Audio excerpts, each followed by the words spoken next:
is a beautiful night for baseball in downtown Cincinnati. We welcome you to Great American Ballpark. Game 8 of 9 on this homestand and 2 of 3 against the Mets.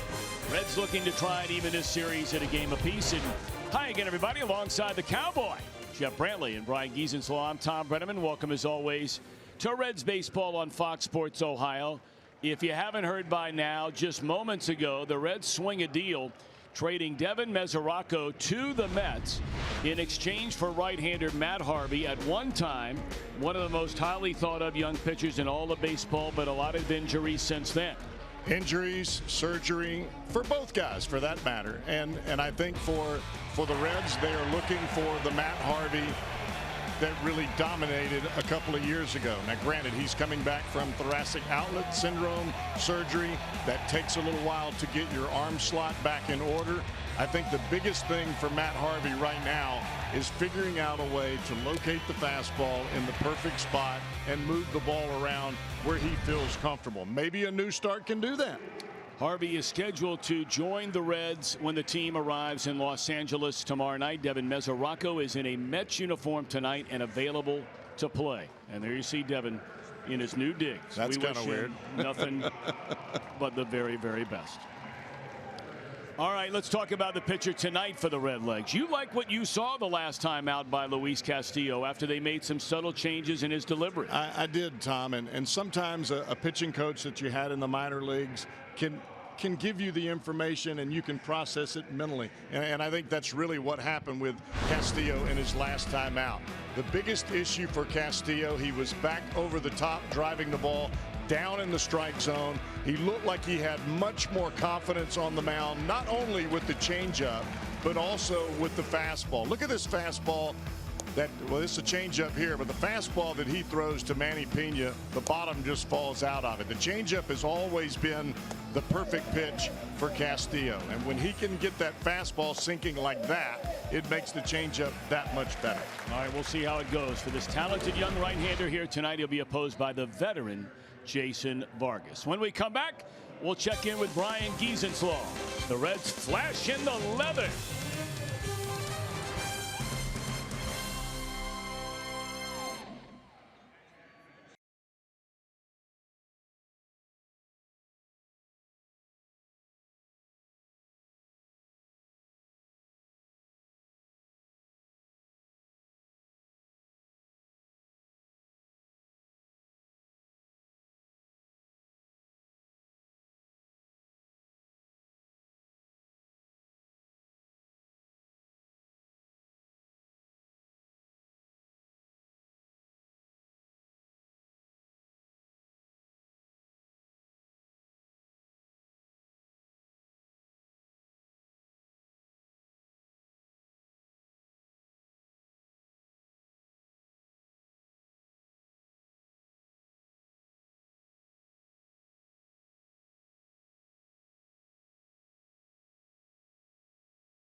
Sports Ohio is brought to you by Chevy. Check out our award-winning lineup only at your Tri-State Chevy dealer. And by Skyline Chili, feeling good. It's Skyline time. Hey there, Reds fans. I'm Local 12 News meteorologist John Gum. Bark in the park night, and it's going to be a beauty this evening. First pitch will be around 74, mostly sunny and mainly clear, dropping to 65 by the final out tonight. Enjoy the game here on Fox Sports Ohio. Welcome back inside the ballpark. Game 2 for the Reds and Mets here tonight. Last night, the Mets had 13 hits in the game. Only 2 starters did not record a hit. And here's why. It's our IGS bringing the energy. It is outfield defense for the Cincinnati Reds. And we've seen this before. Todd Frazier with a rope to left field, but Adam Duvall lays out to get it, covers nearly 50 feet before he gloves that ball and takes away a hit from Frazier. Then after that, Asdrubal Cabrera, a laser beam into the gap in left center field. Only Billy Hamilton tracks that down and makes it look as easy as he does. He went 96 feet, covered about 4.9 seconds to get there, 30.3 feet per second. StatCast gave this a 20% catch probability.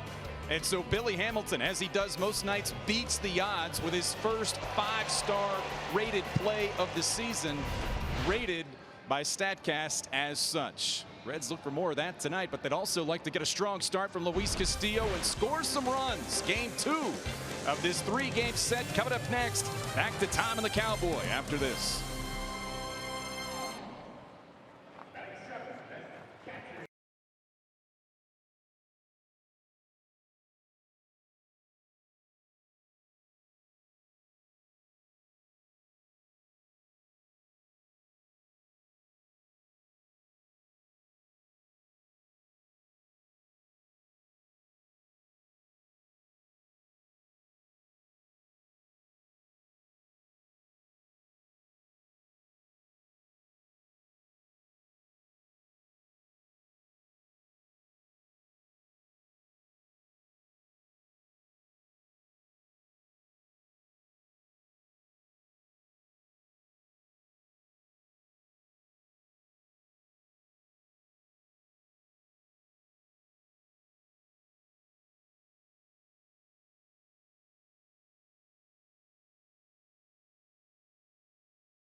Of the Cincinnati Reds. It may not be reproduced or retransmitted in any form, and the accounts and descriptions of this game may not be disseminated without the express written consent of the Cincinnati Reds.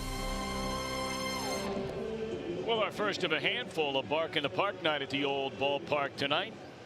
Cowboy, you and I have a serious affection for man's best friend. Yes, we do. Mets in town. Let's take a look at their starting lineup tonight. Presented by Nissan. Conforto led off the game last night with a home run. Cabrera bats second, Cespedes in left field, Jay Bruce in right. Adrian Gonzalez at first. Rosario had a big game. He'll be at short. Nido catching. Jose Reyes at third. Jason Vargas on the mound. And starting it for the Reds, 25-year-old right-hander, a native of the Dominican Republic, Luis Castillo. Thought he made a lot of progress in his last start, Tom. Still gave up 9 hits in the ball game. but the progress was consistency within the strike zone and not behind and not up.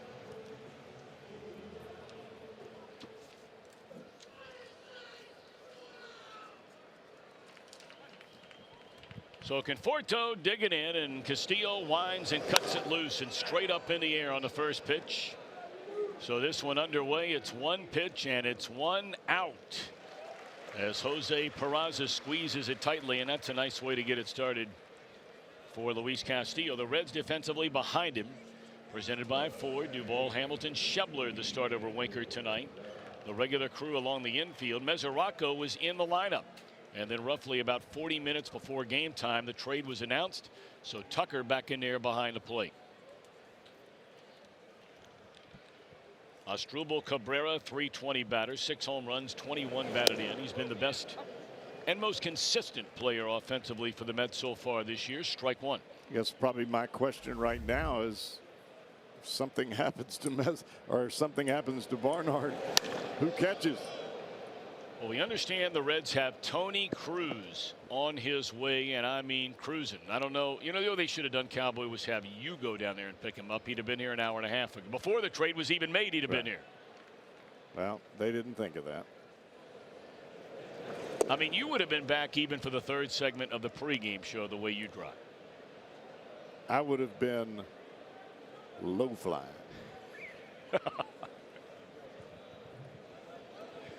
1-2 on Cabrera, and a swing and a miss. That Cabrera badly fooled, and that's a pitch you brought up last night that Cabrera is susceptible to chasing. The changeup is an outstanding pitch to Cabrera in the first right, but more so than that, it's the best pitch that Castillo has. Everybody talks about velocity, velocity, velocity. His changeup, it looks like Bugs Bunny just stopped and dropped. So now Yoenis Cespedes, 7 home runs, 27 batted in for Yoenis Cespedes. Last night, one of many Mets with a big night. Had a double, scored a run, knocked in a run, that ball hooked foul. Mets had 7 runs and 13 hits. They scored in each of the first 5 innings.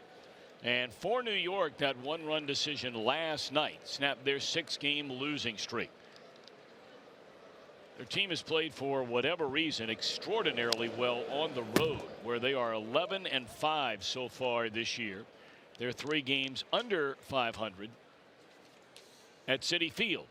Yeah, First-year manager Mickey Callaway. A lot of these Mets hitters have swung the bat awfully well on the road rather than at Citi Field. There it is, baby. Swing and a miss again on the off-speed pitch, and a real nice start for Luis Castillo. 1, 2, 3 with a couple of strikeouts.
Jim Riggleman's starting lineup presented by Nissan. Peraza, Schebler, Votto to start it. Suarez, Jeanette, Duvall in the middle. A ladder third of Barnhart, Castillo bats eighth, and Billy Hamilton number 9. Jason Vargas seemingly has been around forever. Got injured at the end of spring training, breaking the hamate bone right around his wrist. And so he's only making his 3rd start of this season. He's lost his first 2. Yeah, he took a line drive right at the heel of his glove. It was not on his throwing hand. But Vargas, when he's on, he has a great ability to change speeds. But he's one of those guys that spring training matters because he is a touchy-feely pitcher. He has been around seemingly forever as it goes to a ball and a strike on Peraza. Originally drafted in the 2nd round all the way back in 2004 by the Marlins. Then they were known as the Florida Marlins. Went to the Mets 2 years later. 2 years after that to Seattle, and that one is served into left field, a base hit. It was in Seattle where it all came together. He went 192 innings in each of the next 3 years. Had outstanding control. In fact, only Mark Burley and Cole Hamels issued fewer walks. Went to the Angels in a big off-season deal. From there, a 4-year deal to Kansas City. Made the All-Star team in 2017. Then the Mets signed him right in the middle of February to a 2-year contract. And so you throw in the late start to spring training, you throw in the injury during spring training, and he's really just getting warmed up. Well, I think when you mentioned he made the All-Star team in 2017, we're talking last year. So it makes sense that he would figure it out, get things going in the right direction.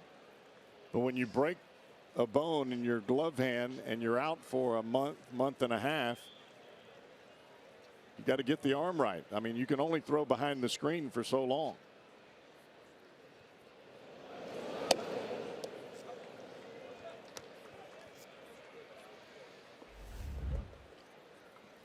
Well, the Mets are really counting on Vargas to come quickly because we brought up the numbers last night. In games started by DeGrom and Syndergaard, their top 2 pitchers in the rotation, the Mets have been virtually unbeatable.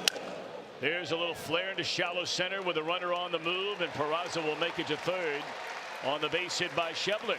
So the Reds have something working right from the start here tonight. Outstanding read on this ball by Jose Peraza.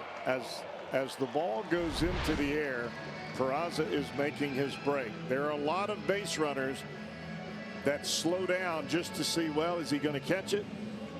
It has to be instinctive. You have got to realize right away he's not going to get to that ball. I'm going to 3rd and be aggressive. So now 1st and 3rd and nobody out for Joey Votto. 282 batter, 5 home runs, 19 runs batted in, fastball up and away. Well, we were starting to mention about Syndergaard and DeGrom. The Mets are really good with them on the mound. You would assume that to be true year after year when healthy, but everybody else in this starting rotation, the numbers are ugly, including the 4 starts made by the newest member of the Reds, Matt Harvey. But he was eventually banished to the bullpen. They wanted to send him to the minor leagues. He said no. They designated him for assignment, and the trade made roughly about an hour ago, sending Devin Mesoraco to the Mets for Matt Harvey. Check swing roller down to 1st, and that's a foul ball.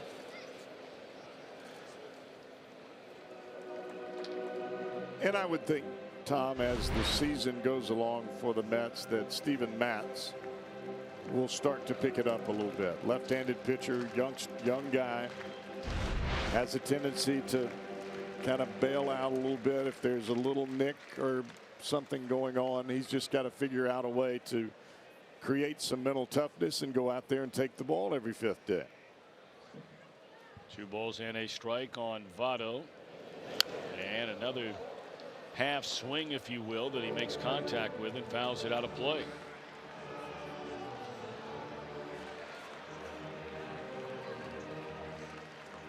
Votto's reached base safely in 20 straight games against the Mets, and that is his longest active streak against any opponent.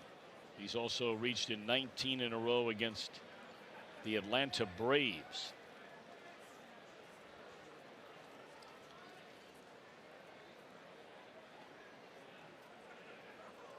Peraza third, Schebler on at first, and it's 2-2 on Joey Votto with nobody out.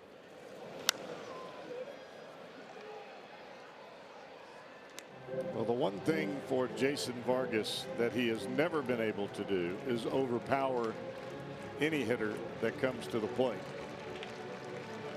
And if you can make yourself stay back, you've got a chance to do some damage against this left-hander, especially when he's not sharp, and he has not been sharp in either of his first 2 starts. And that one hits Votto on a 2-2 pitch, and the Reds have him loaded with nobody out for Eugenio Suarez.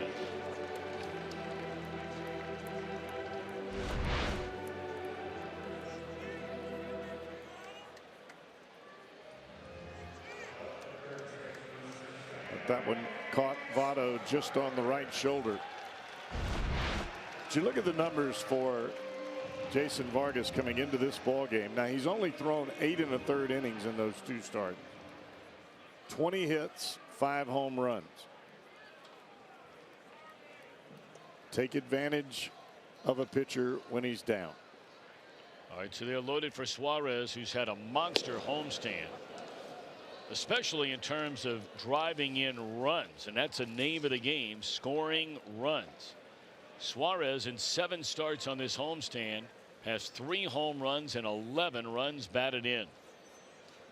Well, he's got a heck of a chance to add to those numbers right here in the RBI category. Oh, and 1 to Suarez. Breaking ball down and in, 1 ball and 1 strike.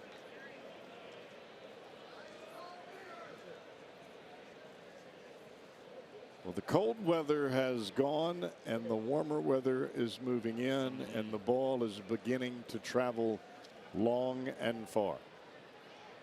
Up over 80 degrees here at game time tonight. Well, you couldn't ask for more beautiful weather than we've had here in Cincinnati the last 2 days. 7 home runs in the ball game last night.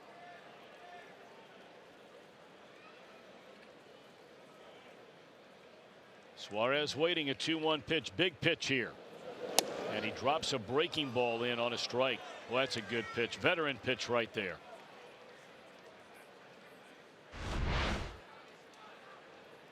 And a good take by Suarez. Suarez is looking fastball, something he can do damage with. Starts his swing, realizes it's a breaking ball, stop.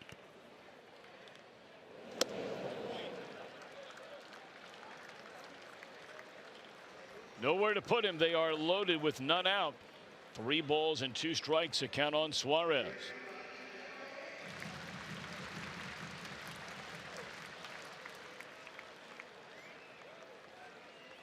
Vargas delivers. Breaking ball laced into left center field, a base hit.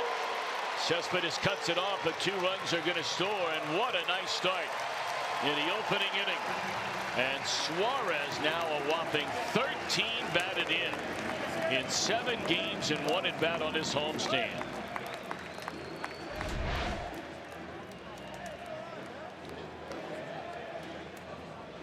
That would be an educated guess for Suarez there. Did not see a fastball anywhere near the strike zone. The previous pitch was a fastball well up and out of the strike zone. The only 2 pitches that he saw for a strike were a breaking ball. So you're sitting 3-2, bases loaded. You've got to think he's coming with a hook, and he stayed right on it. Dave Eiland, the Mets pitching coach, under a former pitching coach with the Cleveland Indians, now turned manager Mickey Callaway, out for a visit.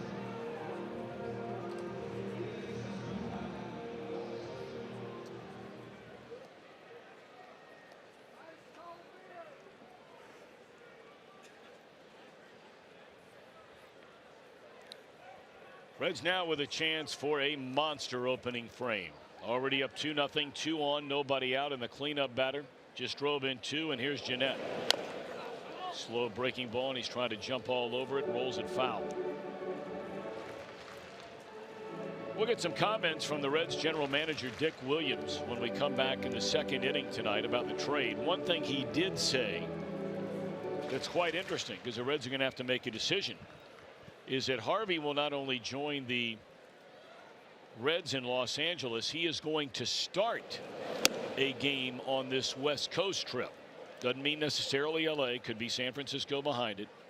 But he said Harvey will go into the Reds starting rotation right away.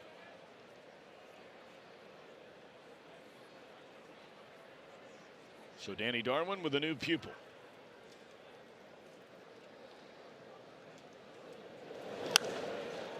Popped up left field, and Vargas will get his first out of the inning. Well, Callaway not going to take any chances of this one getting ugly. He already has action in his bullpen. Seth Lugo, right-hander, beginning to throw.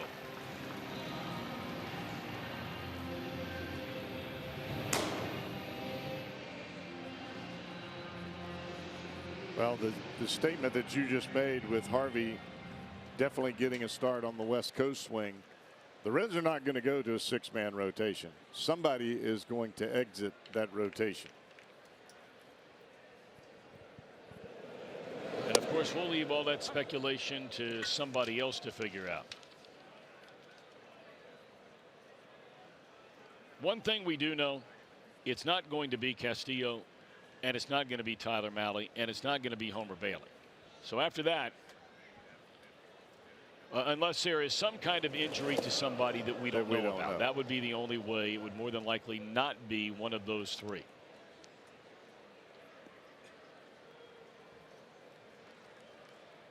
Brandon Finnegan would be one of the other two starters right now in the rotation. Sal Romano would be another, although Romano's throwing the ball pretty well. We know Finnegan is not. But he came back from an injury. Right. Oh, and to the count on Adam Duvall. First and second with one out. Vargas has no feel for that location on his fastball. May not have a lot of oomph on it, but he has no command of it right now. No, and that's been the case in his first 2 starts. And a short spring training for a guy that is really wanting to get a feel for a pitch, especially changeup and breaking ball. It's difficult to force it. Ground ball down to third. Reyes, and they turn it over. That's a big double play right there for the Mets left-hander Vargas. He gives up 2, but no more. But the Reds are up 2. We go to inning number 2.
Day just before game time here today, the Reds and the Mets make a deal. Devin Mesoraco to New York, Matt Harvey to the Mets. Here is Reds general manager Dick Williams on why Harvey to the Reds is a fit. Certainly, it's not like this stuff has disappeared. You know, there is stuff there. The velocity's been good. We really like the changeup, and you know, it may be more of a pitch mix and approach than a big mechanical change. You look at him as a starter, how quickly are you going to put him into the rotation? We'll see. It could be quick. I talked to Scott, his agent, today and just now, and Matt threw 60-plus pitches today. So, you know, he should be stretched out and pretty ready. So, you know, we think once he's active, there is a chance he could slide into the rotation. Listen, Matt Harvey is just 29 years old, and clearly the Reds hoping they get the Matt Harvey of 3, 4, 5 years ago. Back in 2013, an ERA of 2.27, won 13 games in 2015, but some work to do, evidently, to get him back to those numbers. And apparently that is very much the case. He's had to suffer through a number of injuries in his career. He had Tommy John surgery, but he came back fine from that, as a lot of guys do. But this other issue, Cowboy, up around his shoulder in the side area, that's been the one that's really slowed him down the last 2 years. 3-2 to Jay Bruce, popped up. They had the big shift the other way, but Peraza has room. Or Suarez, I beg your pardon. He makes a play, 1 out. Yeah, I think thoracic outlet syndrome. They remove a rib. They're trying to create a little bit more blood flow. Sometimes they remove a rib, not every time. But the biggest key is getting freedom of movement back into the shoulder and getting the blood flow back into the arm. Sometimes it takes, sometimes it doesn't. Castillo's retired the front 4 in the game tonight. Showing bunt against the big shift is Adrian Gonzalez. In the history of Great American Ballpark, no player has a higher slugging percentage than Adrian Gonzalez. We talked about it last night.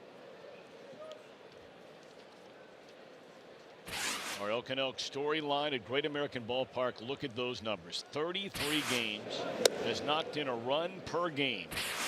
A .341 batter, and in 33 games, 14 home runs after hitting 2 more here last night. He has 3 multi-homer games in this ballpark. 2-2.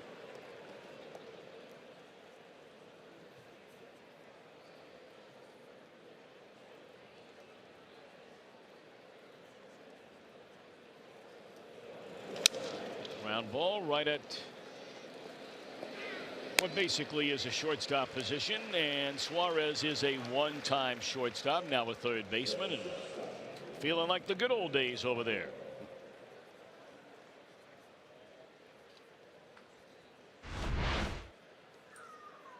I think that's where you get Gonzalez out. He wants to hit the fastball the other way. Anything that's off speed, that's close to the plate, he's going to try to hook it. He's been that way his entire career. This young man right here had a really good looking game last night. Ahmed Rosario knocked in a run with a sac fly his first time up. Then it had a double to straightaway center and a double down the left field line, but a 2-hopper here. 6 up, 6 down for Luis Castillo, and the Reds have given him a 2-0 lead.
Redlegs in front. They bat in the second inning. The Mets on defense presented by Ford. Same outfield we saw here last night. Todd Frazier, by the way, on the disabled list today, and they make room for him on the roster with Devin Mesoraco after the trade. First pitch swinging and driving a ball into deep left center field is Tucker Barnhart, and that ball's going to fall in, and Tucker's going to end up with a triple. Boy, that's where you see Billy Hamilton and Adam Duvall. That ball was in the air forever, and it's almost impossible to believe that ball wasn't caught by somebody. Well, you can forget about Cespedes catching that type of ball. That's got to be the center fielder's ball, but Conforto actually is not a true center fielder. He's more of a corner outfielder, and the speed or lack thereof showed up on that pitch. You could tell the way Tucker came out of the batter's box, he thought that was an out. Not saying he wasn't running hard, but you can just tell by the body language. Swing and a miss. Runner at third, Mets infield in. Good effort by Conforto, but about a foot short. And once he dove for the ball and missed, that turned a sure easy double into a three-base hit. An easy double into an easy triple. Yes. As a matter of fact, if Billy Hamilton had been running there, that probably would have been an inside the park home. I think you're right. Now Castillo can hit a little bit. 4 of 11 so far on the year. Fastball is up from Jason Vargas. 1 ball and 2 strikes.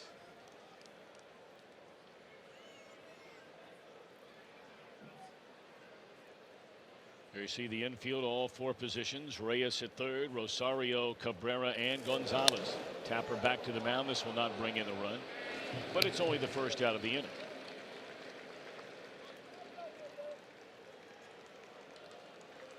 Well, this is the type of umpire behind the plate in Jerry Mills. The ball has really got to catch the plate for it to be a called strike. That benefits a power pitcher with a good changeup like Castillo. It kills Vargas.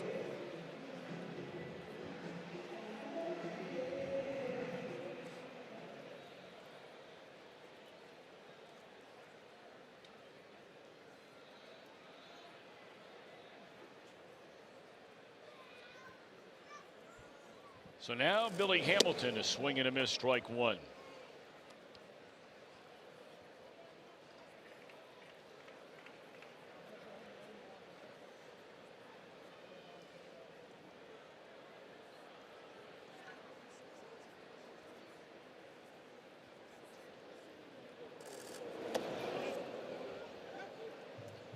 Billy has had a much better homestand. I mean, his overall batting average, obviously you see it there on the screen at 206. It's not going to knock you over, but he is 7 for 19 in his 6 starts. He has a 6-game hitting streak. He's walked 4 times, has a couple of doubles. So swinging the bat better than he has all year long right now, behind 1 and 2.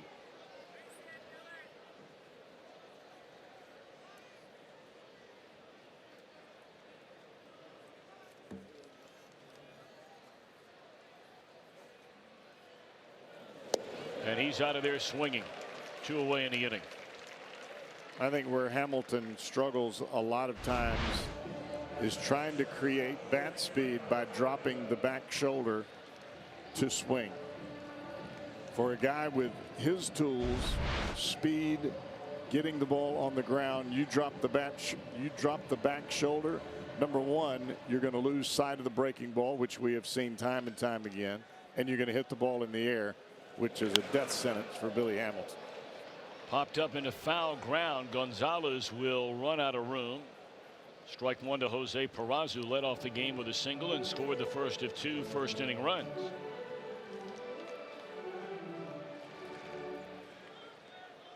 Yeah, I almost cringe when I see the home run that Billy hit in his first at-bat last night, because the next 3 at-bats, all of the balls were hit in the air. Red started the inning with a triple. The pitcher bounced out. Hamilton struck out, and now looking for a 2-out knock from Peraza to make it a 3-0 game.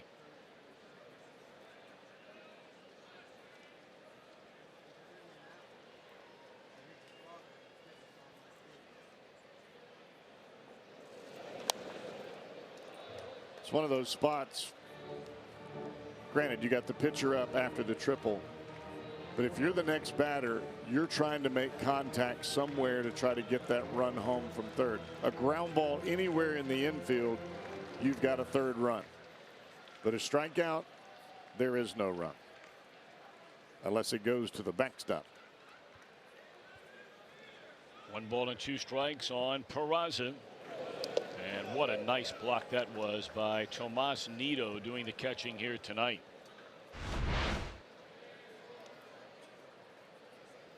Anytime a ball bounces out in front of home plate or right on top of home plate, those are tough to block because it's very difficult to judge the height of the bounce as it comes off of the ground, whether it's a breaking ball or a fastball.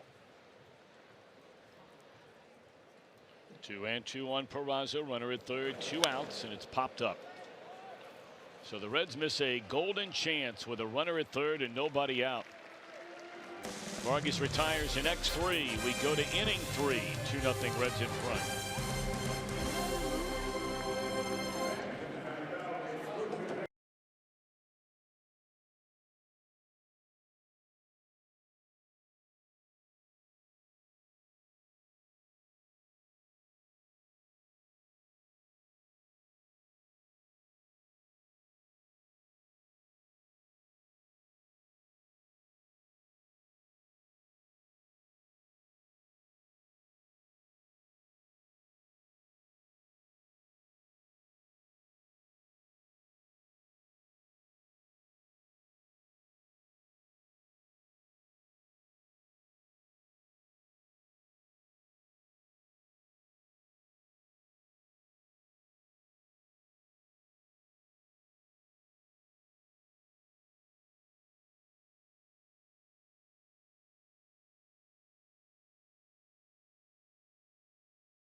In a trade with the Mets, formerly a cornerstone of the Mets franchise, the ace of the staff, he was also both suspended and eventually released, let go by the Mets. So the natural question for Reds GM Dick Williams, how does he feel about adding that personality to a young Reds clubhouse? Anytime we add a player to our team, you know, there's always that concern about how they're going to mix in with the players.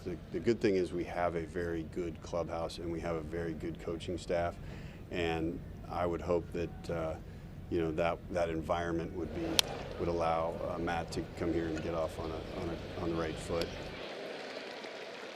So the natural question upstairs for Tom and you Cowboys, how does this work? Adding a player mid-season to a clubhouse like this, how will they work that out? It's not always about the coaching staff or the locker room that you come into. To be honest with you, it's about the individual. If you're looking for a second chance, you have to look inside yourself, begin to change things, not only on the field of play, but how you approach your teammates. You got a second chance. Why not take advantage of it? I mean, Matt Harvey comes here and pitches good. He could be the absolute hero of all heroes. Well, and getting back to what you said about it's all about the individual. Let's be honest about it. And you and I were talking about this in a commercial break, as it's 1-1 on Jose Reyes after an out to begin the inning, now 1-2. If Matt Harvey really wants to continue his major league career and get a guaranteed contract, he's got to come in here and pitch well for the Reds. if he comes in here doesn't pitch well, or if he comes in here and he's a problem in the clubhouse, to follow up on Brian's story and the question they had for Dick Williams. That contract will be a minor league invite to spring training. Pulled down to Votto. And he'll beat Reyes to the bag, and that's 8 straight to begin the ball game, retired by Castillo. And really the same thing holds true for Devin Mesoraco. I mean, if you're going to be traded to another team, this is a golden chance. We brought up last night their regular catcher, Travis d'Arnaud, is out for the year with Tommy John surgery. They're piecemealing this thing together the best they can right now. And sometime probably soon, Mesoraco is going to get extended playing time, something he was not getting with the Reds. He's a free agent at the end of the year, and he has a chance to do for himself what Harvey has a chance to do for himself. Although Mesoraco has never, in fact quite the contrary, been any kind of issue inside of a clubhouse. Great leadership skills, but it's tough to be the consummate leader when you don't get to play, and a lot of that has to do with injuries. But there was one point in time where Mesoraco was the future of this club behind the plate. He made the all-star team, phenomenal catcher, had a great year, really starting to come into his own swinging the bat, and you'd like to see a guy like that get another chance. I think any player would.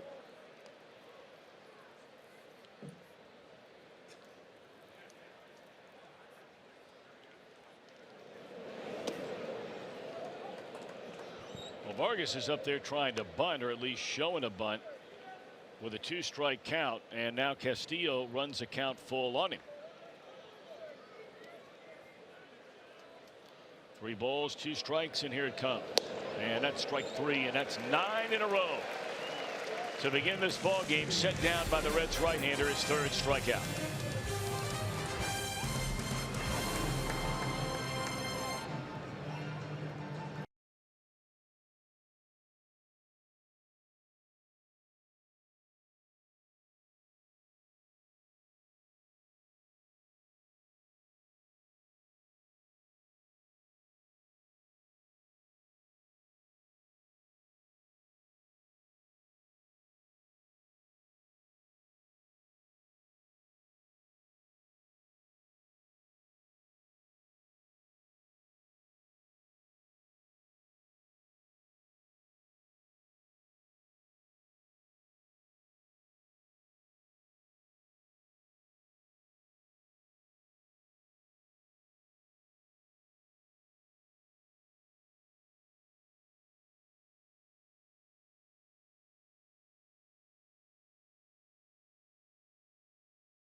Or on the go with MLB.tv. Blackout and other restrictions do apply. Visit MLB.tv for details. It's right around the corner. One of the great tournaments in all of golf, the Memorial, presented by Nationwide, coming to beautiful Muirfield Village Golf Club in Columbus. You can make it a 4-day weekend, May 31st through June the 3rd. Order your badges at memorialbadges.com. Oh, what a great tournament that is. Now, if you get a badge, does that mean you get to play? No. Oh. But you get to hang around and watch some beautiful golf on a beautiful course. That's a big league tournament. Outside of the 4 majors, they say that and the TPC are the next 2, great tournaments, really played all over the world. Or like we'd say down south, biggins. Biggins. They're the biggins. Indeed. And of course, that is the golf tournament that Jack Nicklaus built. So, every player out of respect for, to this day, the greatest player that has ever played the game of golf. Of course, the pride of Columbus, Ohio himself. Upper Arlington High School, and then The Ohio State University, Jack Nicklaus. A lot of people don't know that story. He has that nickname, the Golden Bear, and a lot of people think that's because of the way he looks. Golden Bear is the nickname of the high school that he went to in Columbus. They were the Golden Bears before he became the Golden Bear.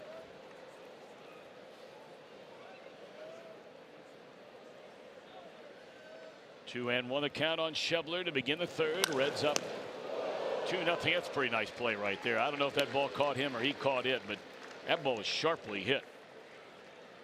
We saw Jackson Stevens miss a chance for a nice play last night. It's a good play by Vargas. That was to his backhand side.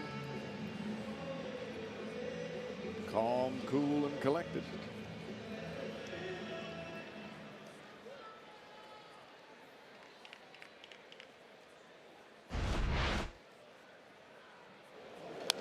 Joey Votto, his first time up, hit by a pitch. Votto looked like he was hurting a bit from that pitch. It hit him in a weird spot. As a left-handed batter, he has that right shoulder up, and it actually came underneath the shoulder, where it hit him, basically at the very top of the rib cage. After we looked at that replay, that'll a time knock or the two. breath out of you.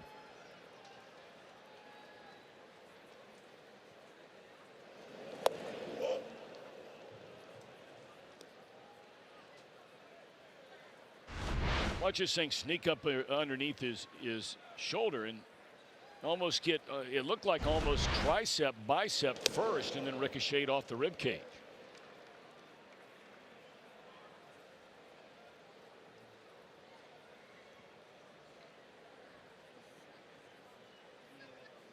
And we know that Votto is so powerfully built. I mean, he is in just tip-top physical condition.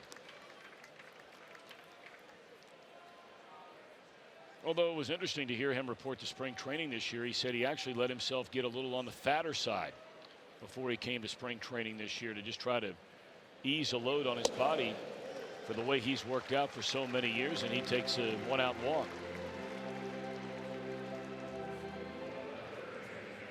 Of course, his definition of fat and our definition of fat are slightly different.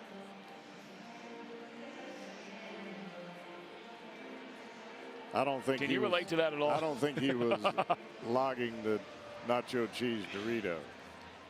Or what about a little UDF late night? There ain't nothing wrong with that.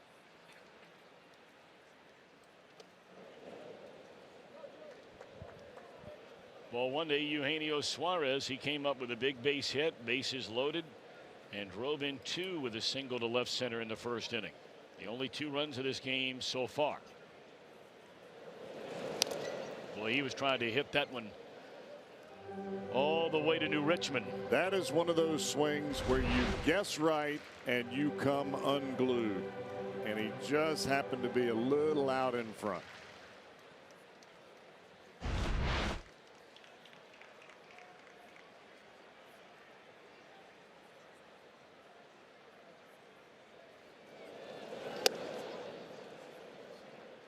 You're right, Tom.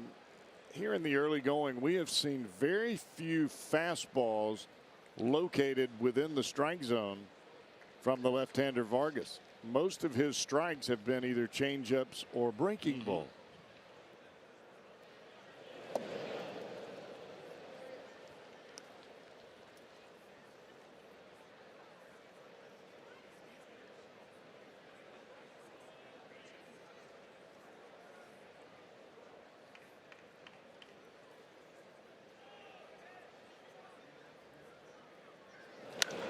That ball drilled into right center field. This is headed for the wall. Votto on his way to third. They are going to wave him around. Here comes a throw, and it gets by the catcher. And Votto is safe, and on to third goes Suarez. So he drives in yet another run. All 3 of them here tonight, and 14 on this homestand. Goodness gracious. 3-0 ball game.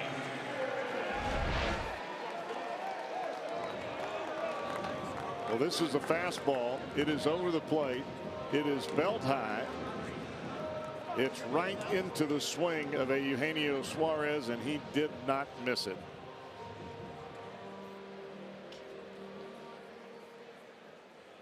Tomas Nido looked like he was trying to deke Votto. He did not need to do that. He was standing straight up instead of getting down and getting ready to catch the baseball, and that's the reason the ball got by him. You don't have to be tricky all the time. You just got to make the play.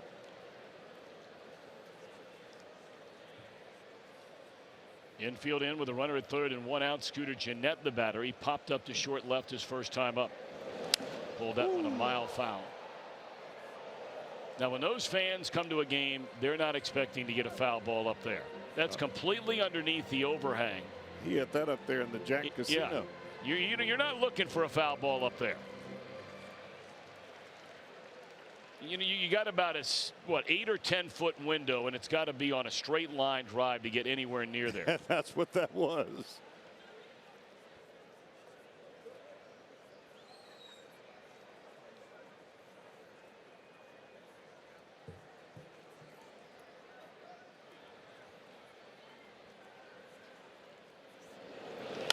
Straight up in the air, and this will not bring in the run either.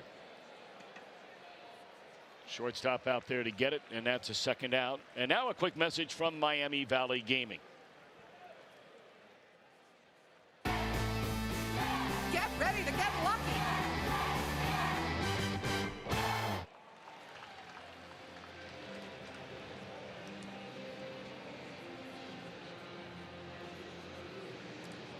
You know, the quad must be rather tight on Cespedes, because even on that ball, had he been required to catch it, it would have dropped.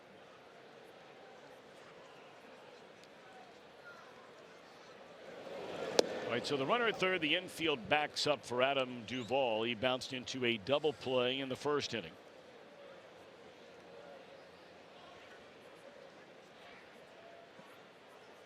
Vargas has allowed 3 runs. He's walked 1. He's hit a batter. He's given up 5 hits.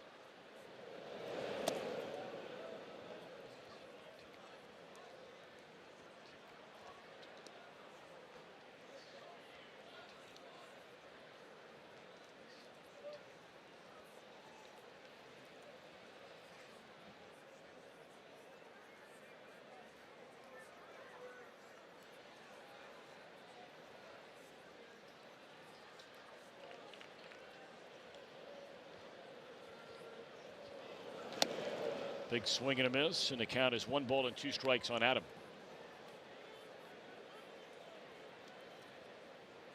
Well, if you're just joining us, Luis Castillo has been perfect through the front 3. 9 up, 9 down. The Reds scored twice in the first inning. They've scored a run here in the third. They have a runner at third with 2 outs, and it's a ball and 2 strikes on Adam Duvall. Laid off the high fastball. And it could very much be worse than that. A leadoff triple by Tucker Barnhart in the second, and the Reds didn't get him home. It appears that Mr. Vargas is living on borrowed time. I think you're right. They've already had the bullpen busy once tonight. That was in the very first inning. They had Seth Lugo throwing. The Reds had the bases loaded, nobody out. They got the 2-run single by Suarez. And you talked about, the second inning when they had a runner at third and nobody out and didn't score. Well, they had first and second and nobody out after scoring twice in the first inning. So they have put huge pressure on the veteran Vargas in each of the front 3 innings, scoring in 2 of them. And that at bat got away from Vargas, and you got to wonder, even though there's no one up in the bullpen right now, how much longer he has left. That's 2 walks now for Vargas in this inning.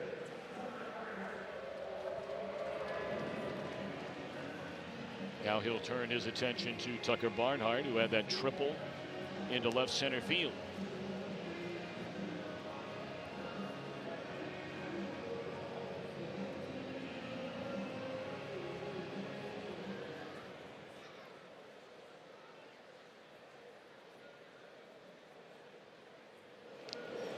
I know this is only Vargas' third start of the year, but when you look back over his career, he's played in what I would call a lot of friendly towns.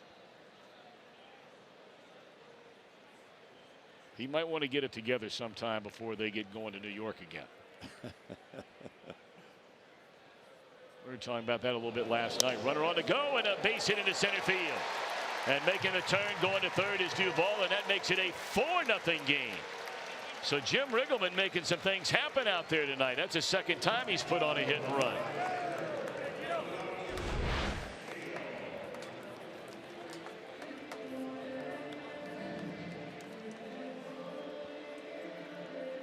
He played hit and run with the first two batters of a game after Peraza had reached.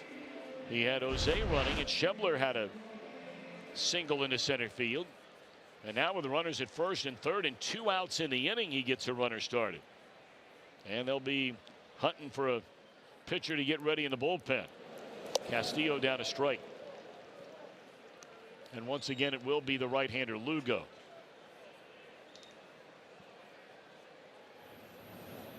But if you watch Vargas any time here tonight, the fastball location has been up. This ball is in the air to right center. Conforto is there. A 2-run third, a 4-0 Cincinnati lead at the end of 3.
No matter where you serve or when you served, we stand ready to serve all military families. The Reds lead on the Mets now 4 at Great American Ballpark on Bark in the Park. And also remember, cheer on Joey Votto and the Cincinnati Reds when they take on the Cubs. You can do that for as low as $10. Don't miss Fireworks Fridays, Super Saturdays doubleheader, and Family Sundays. For tickets, go to Reds.com.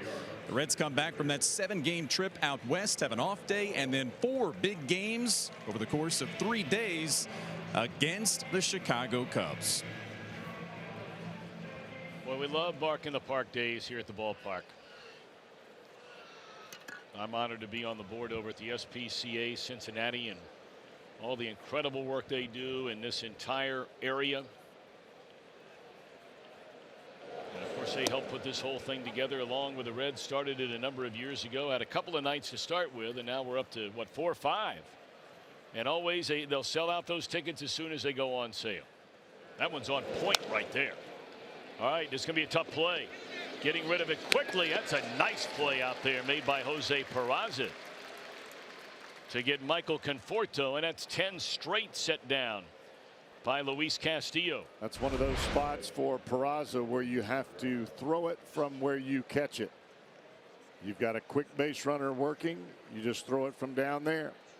And he puts it right on the money.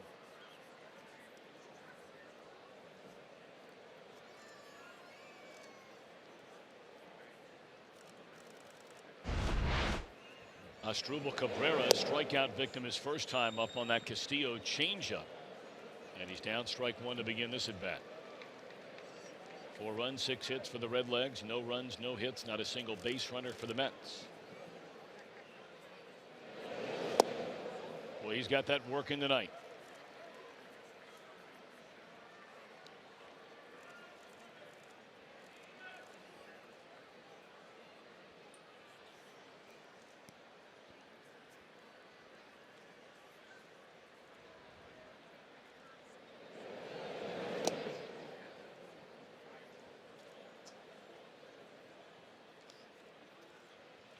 Only one final from earlier today in baseball. The Cardinals, for a second straight day, lose to the Minnesota Twins 7-1 at Busch Stadium. Straight away center field. Easy for Billy Hamilton. 11 in a row retired by Castillo. 2 outs in the inning. Coming up later on, we'll have our Hold True moment. And that's presented by Miller Lite.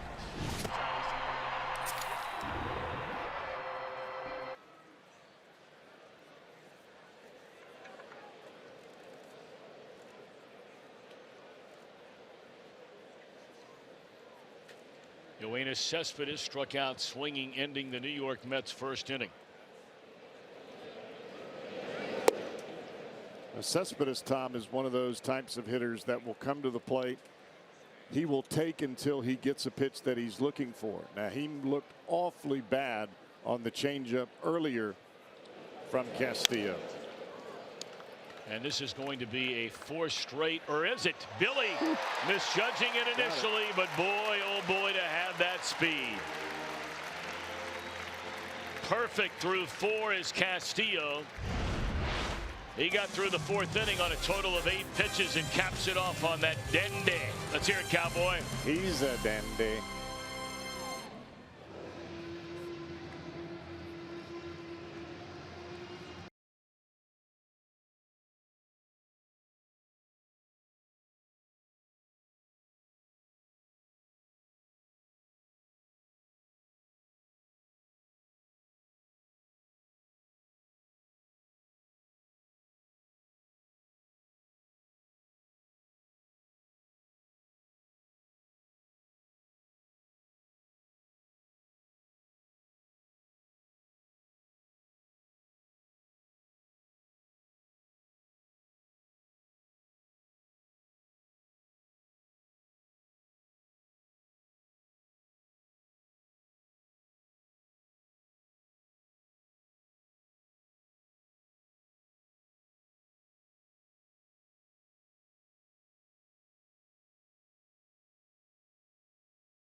One of the workhorses of the Reds bullpen will go one-on-one with him. And hear why he's had to battle every step of the way to make it to the bigs. Also, Scooter Gennett was honored by his hometown in Lebanon. We were there.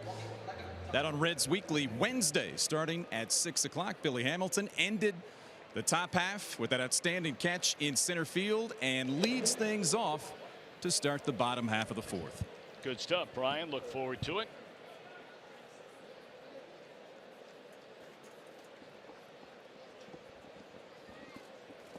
Billy struck out his first time up. And it is still Vargas on the mound for the New York Mets, despite the fact he's given up 4 runs, 6 hits, walked 2, and hit a batter. through the front three. And now he's 3-0 on Billy Hamilton. Well, if you're counting on Vargas, Tom, and you're Mickey Callaway, you've got to figure out some way to get him extended unless he's just getting obliterated. Now, the first inning looked a little rough. First 4 batters get on base. You're thinking, oh, it may not be his night. But as long as he can keep you at least some semblance of in the area code of the game, you let him keep pitching. Hot smash down to Reyes. Stays with it. Well, Reyes has got a cannon. Always has had. I mean, a cannon. Short, quick, and snap throw.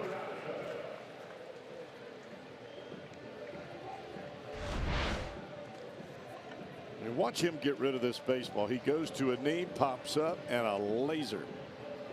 You know, he's really not as old as you would think he is. He came to the big leagues so young. He was in the big leagues barely beyond his teenage years. As Peraza lifts a fly ball into left. This is his 15th year in the major leagues. And he's about to turn 35. He only played 2.5 years in the minors and was up with the Mets in 2003 and never looked back. Career .287 major league hitter. Closing in on 400 doubles. Has over 500 career stolen bases. 700 runs batted in, and you know his on-base percentage may not meet the the expectations of a lot of the sabermetrics driven baseball operations. Well, he's always been an early in the count swing. Whether it's first pitch fastball, second pitch fastball, he's never been a guy that would work the count. He's looking to swing the bat. Ground ball to short, and that's all for the Reds. Gone quickly by Vargas in the fourth. 4-0. Reds in front.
On Fox Sports Ohio, brought to you by Cincinnati Children's, changing the outcome together.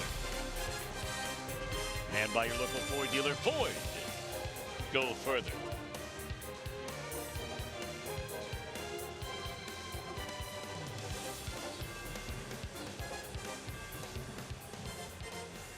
Well, you can't do any better than this young man has done so far here tonight. Cowboy, you thought you saw marked improvement after they had a bullpen session with Danny Darwin, sort of looking over through video before he got together with Luis Castillo, going back to last year when he was so brilliant as a young pitcher, his first taste in the major leagues. And I think also going back to Double-A, Danny had him for a long time, and that's really where Castillo really made his name, to be honest with you. I mean, he didn't even go to Triple-A. He came straight to the big leagues from Double-A, and Danny was his pitching coach. Jay Bruce Adrian Gonzalez, Ahmed Rosario, the scheduled trio here in the New York fifth. Reds lead 4-0. As I told you last night, you could have 7 or 8 different pitching coaches saying the same thing, and you may only hear it from one. It's just the way it's delivered, the way you understand it, maybe the trust factor, whatever it may be. But there is no doubt this is a different Luis Castillo tonight and in his last start than what we saw early. 3-2 on Jay Bruce to open up this fifth.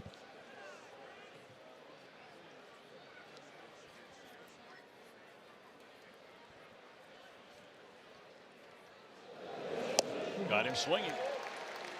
It's 4 strikeouts tonight.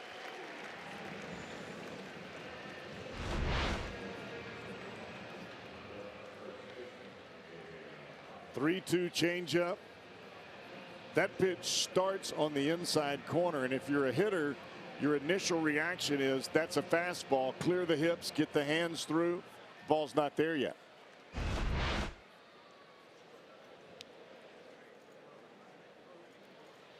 Adrian Gonzalez grounded out to the shortstop his first time up. Swing and a miss.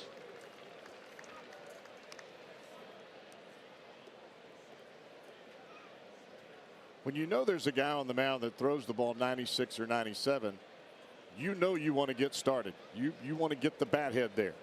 And then he throws you that Bugs Bunny. And there's 95 up after he threw you the changeup to start the at-bat. I mean, there is no hitter hunting a changeup. They're hunting a fastball. That fastball looked like it was about belt high when it came out of the hand of Castillo. Well, obviously it didn't end up there.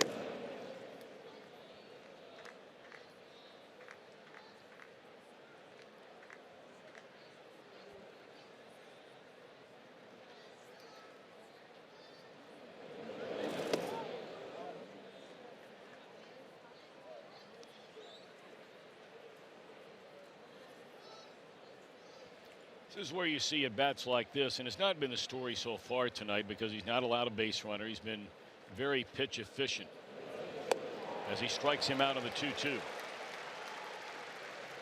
But that's where Castillo's gotten into trouble in the past. He might get ahead of a batter 0-2, 1-2, and the next thing you know, it seems like every other hitter's going to 3-2. But not tonight so far. Well, I think a lot of that, Tom, has to do with command of the fastball. When you have command of the fastball, it makes the changeup that much better. And then you add to the fact that this guy has an elite changeup. That makes it fun when you're on the mound. You can almost see the swagger and the body language of confidence from Luis Castillo. And we did not see that early this season. Tonight his 8th start of the year. In his first 34 innings, he's giving up a whopping 27 earned runs and 44 base hits. No runs, no hits so far tonight. 2-1 on Rosario.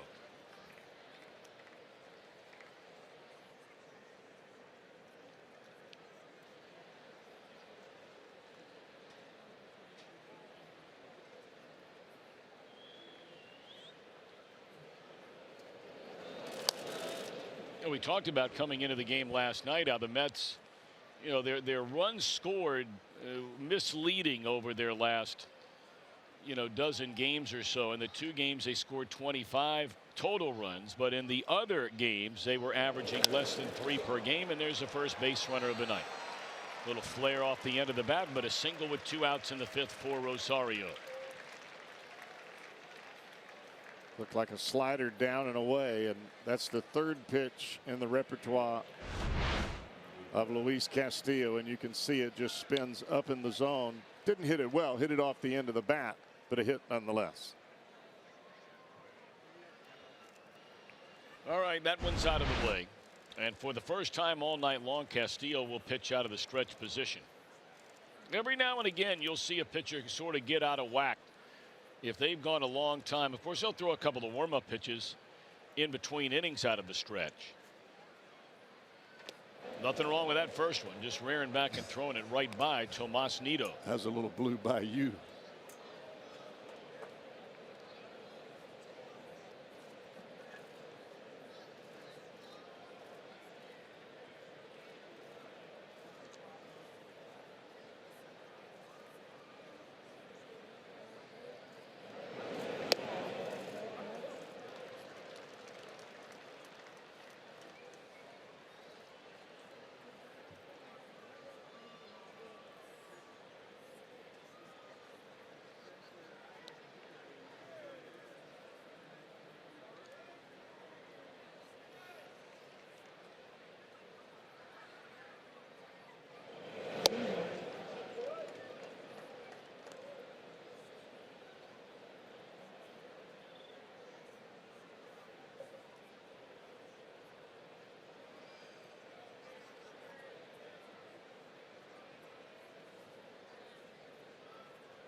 And that'll take care of Nido and the Mets, so they get their first base runner on a 2-out single.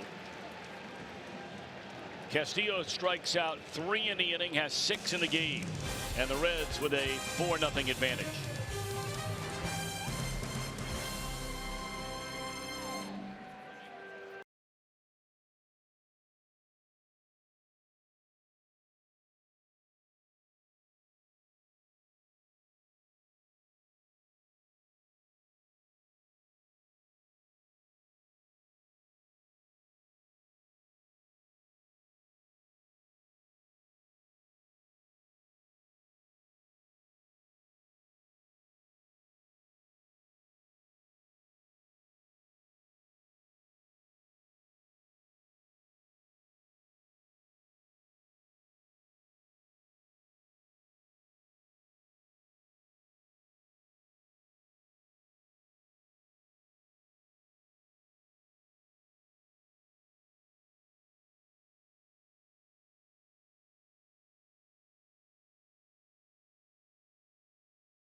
Jason Craig from Loveland, Ohio will win that Tundra, thanks to our friends Cincinnati and Northern Kentucky Toyota dealers. Loveland, Ohio. Boy, I love going out there. It's a beautiful town.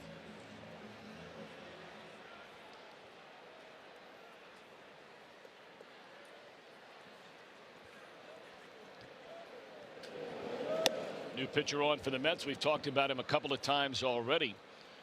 Getting loose in the bullpen right in the very first inning is Seth Lugo.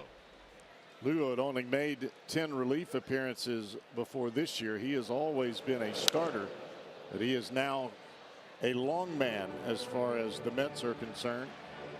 Wilmer Flores is now playing third base. Reyes will move from third to shortstop. Ahmed Rosario is out of the ball game. That is where the pitcher's spot is at the moment. So now you're up to speed. Votto to start things, followed by Suarez and Jeanette. Story has once again been not only Castillo on the mound as Votto looks at strike 3, and I don't think he agreed with Jerry Meals, perhaps believing that was a bit high. Well, the pitch is a strike, but when the umpire is not calling that pitch for the entirety of the ball game up until right then, yeah, you got a gripe.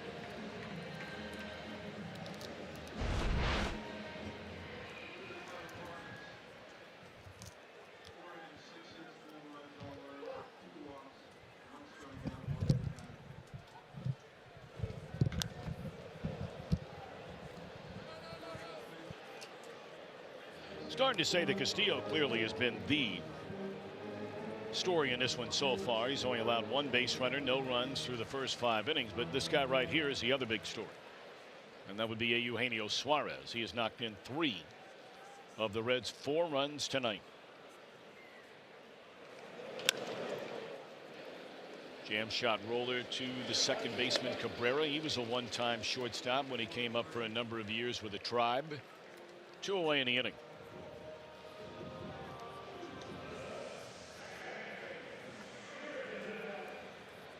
Speaking of the Indians, they're back to being a 500 ball club. They've lost 3 in a row, but 17 up and 17 down is plenty good enough to be atop the American League Central. Milwaukee went into play today, a game behind St. Louis for the top spot in the National League Central. We told you the Cardinals have already lost earlier today to Minnesota.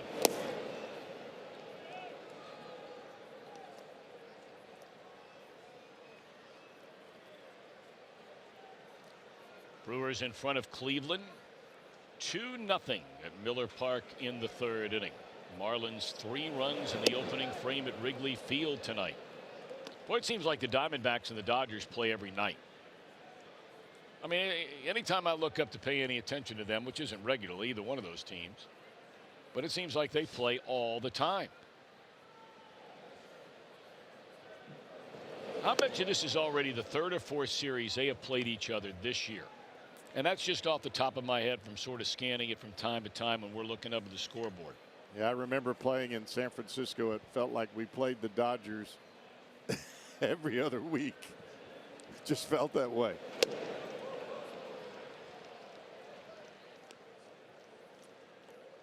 I think a lot of times when you've got a team that's at the top of the division like the Dodgers, and you've got a team that's pushing to get there, the Diamondbacks, and Diamondbacks are playing great baseball, Dodgers are not, so it shows up more in your head.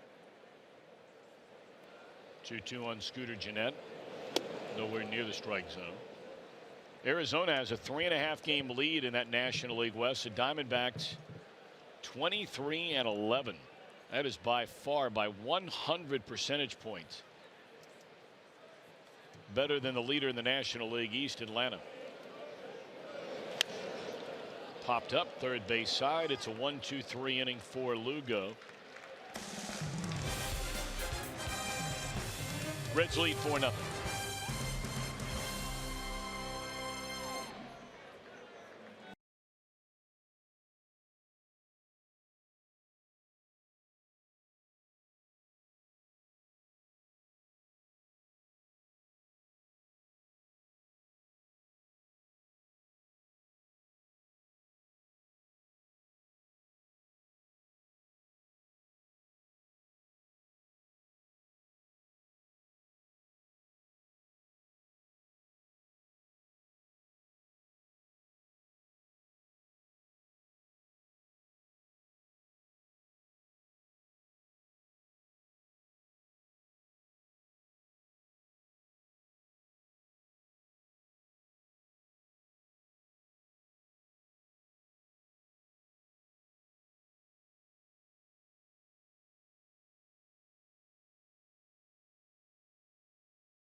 Down is to get on top of the baseball.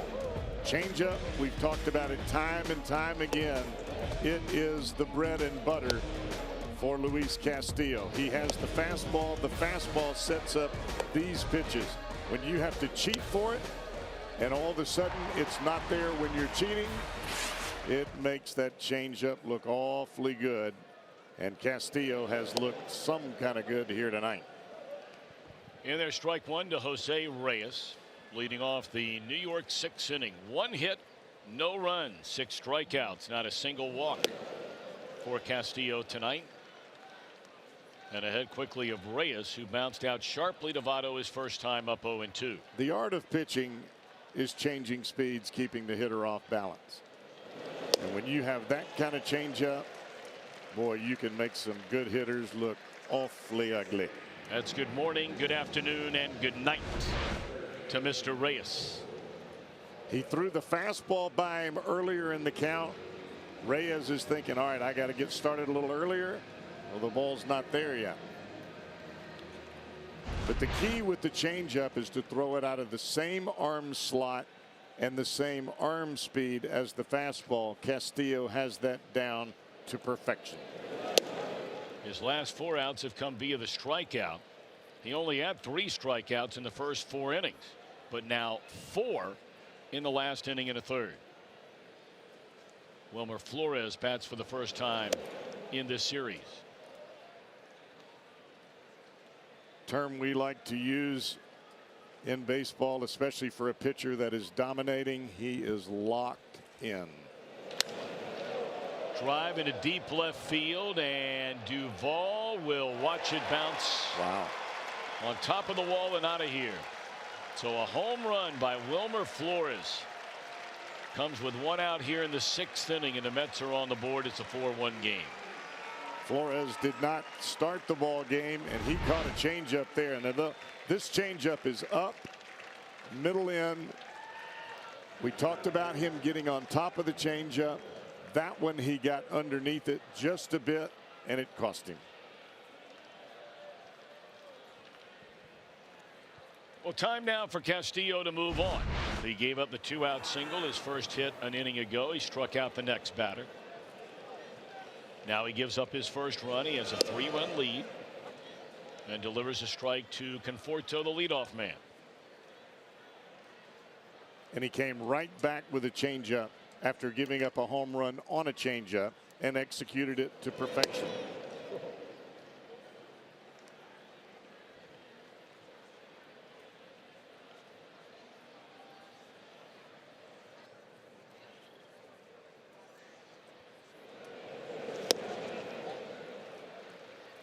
And another one. You see those pitches down in the strike zone. They look like they're about mid-thigh high as they come out of the hand of Castillo. But you can see where they're ending up. 1-2 the count. And whoa, that fastball tried to paint the inside corner, did not miss by much. I mean, Conforto was not even ready to swing there. Came back with another one. And Votto will wave off Castillo and tap his foot on the bag for the second out in the inning. Start your weekend off with a bang. Fireworks Friday at Great American Ballpark. Our next one is on May the 18th. The Reds and the Cubs. You can be here as low as $10 and stick around. We'll do the post-game fireworks show presented by Nathan's Famous. For tickets, log on to Reds.com. Your schedule at home may say that's a 3-game weekend series because of a rainout when the Cubs were in town. The second series of the year. Saturday is a day-night doubleheader. So we have fireworks Friday, big Super Saturday, family Sundays. Come on down to the ballpark.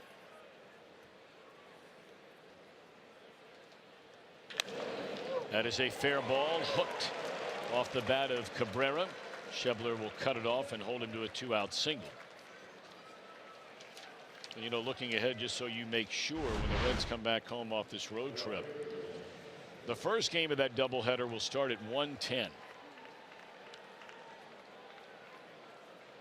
You see that pitch from Castillo. It's a fastball that's up in the strike zone. Cabrera does not miss fastballs that are up. He is a dead red fastball hitter. So just to finish up that thought, for those of you that are thinking about coming down for that next weekend, the Reds are at home. The first game of the day-night doubleheader will be 1:10. Then they'll clear out the ballpark, get everything cleaned up, and the second game will start at 7:10.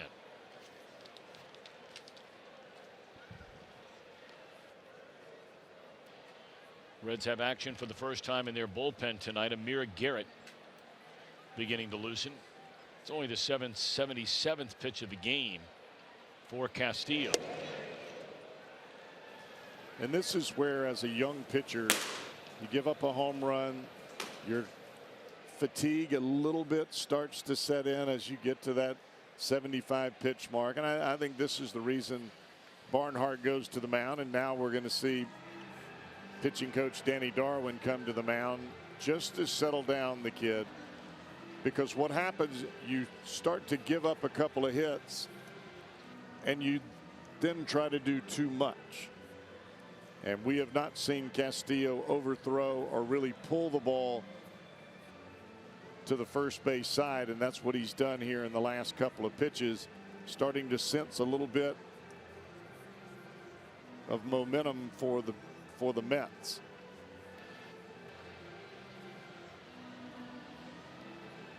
And rightly so. You've got Yoenis Cespedes at the plate. Last thing you want to do is throw a cookie up there and he hits the ball out of the ballpark and you've got a one-run ball game. You made the statement earlier. The key word, execute. Just execute pitches. 2-0 on Cespedes. And he just misses at 96, ball 3.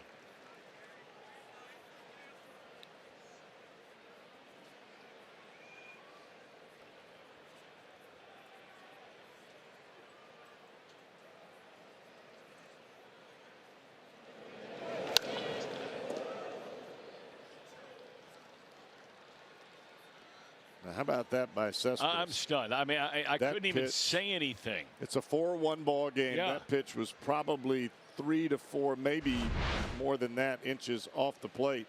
6 inches off the plate. And he's swinging, guessing fastball, and he hits it right off the end of the bat. I mean, I literally couldn't say a word because I was in such shock of him swinging at that pitch. In that count, in this situation, with the score of this game. But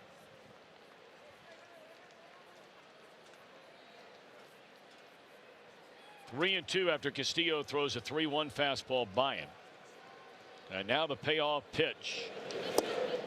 And there's trouble brewing here. And Castillo, you know, he just trying. You liked his body language a little bit when Danny Darwin came out, but right after that last pitch, you know, both of his hands go up to his head. And he's done. I mean, they're taking him out of the game. So that's all for Castillo. Pitches a good game tonight, but can't get beyond 81 pitches in a game. The Reds lead 4-1. This will be our Skyline Chili call to the bullpen. Amir Garrett will take over for Castillo. We're back in a moment.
Bruce.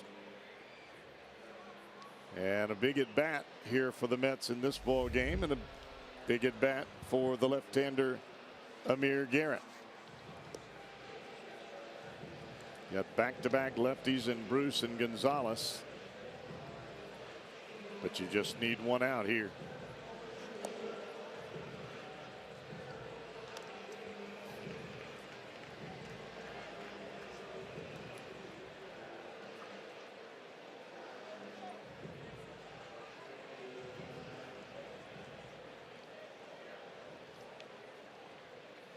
Castillo threw the ball well, but after the home run by Flores, seemed like he tried to do a little bit too much. And by doing so, he got out of his rhythm and he got out of the ball game. Here at a fastball away from Jay Bruce, ball 1.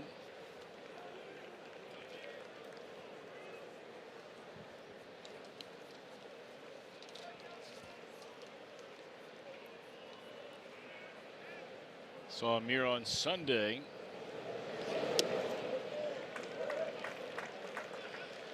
Against the Miami Marlins, worked 2/3 of an inning, walked a batter, struck out 2. He's fallen behind Bruce 2-0. Well, I think this is the batter that you want if you're Amir Garrett. 3-0.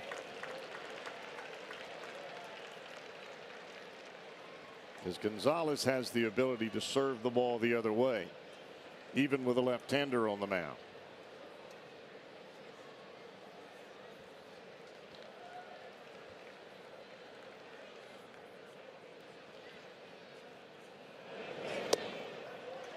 And the bases are loaded for Gonzalez.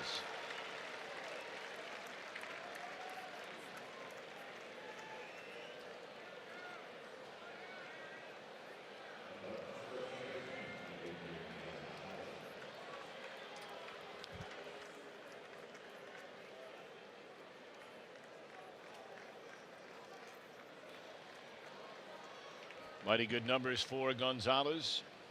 Already with a grand slam this year, the 6th of his career, and now a meeting on the mound. Danny Darwin will come out and talk to Garrett. Well, I think the message here from Darwin is, hey, you got a 4-1 lead. Execute your pitches. Whatever Tucker puts down, make the pitch. Don't try to overthrow. It's a 3rd visit to the mound in this inning. 2 by Darwin, 1 by Riggleman. And this is what happens a lot of times when you get a lead early for a club that wins are at a premium. I mean, they're very difficult to come by. So when you do have a 4-1 lead, you'd sure like to hold it. But the one thing that you cannot do is you can't hold their hand. I don't care if you're the manager, the coach, the owner, the general manager. They've got to do it on their own. Well, we'll get back to that topic a little bit later. As Amir Garrett's come into the game and it has not thrown a strike. Missed on 4 in a row to Jay Bruce, and now ball 1 to Gonzalez. Bases are loaded for the Mets, and there's a strike on the outside corner to even it on Gonzalez. 1-1. David Hernandez cranking it up now in the Reds bullpen. Garrett trying to work out of a 2-on, 2-out jam, and then he made it 3-on after a walk with 2 outs. 1-1 on Gonzalez. Drops a breaking ball in there, a strike to get ahead.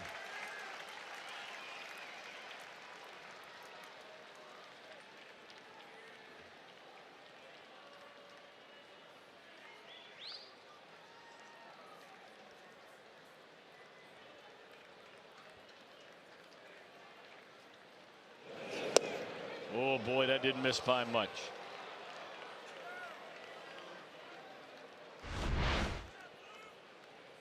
Just underneath the strike zone. But if you're Jose Peraza here, you better stay on your toes. This is a time where Gonzalez likes to shoot the ball right back up the middle. 2-2 the count. And he does shoot it the other way, but out of play.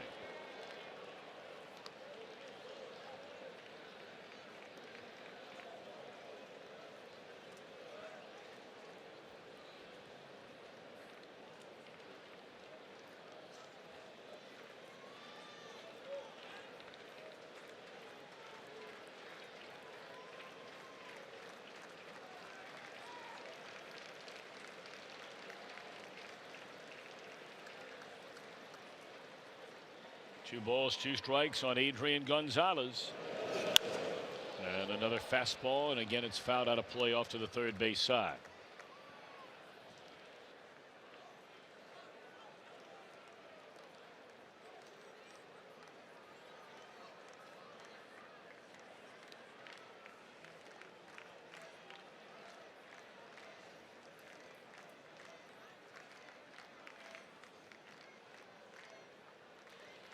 Two balls, 2 strikes, 2 outs. Nowhere near the strike zone. Full count.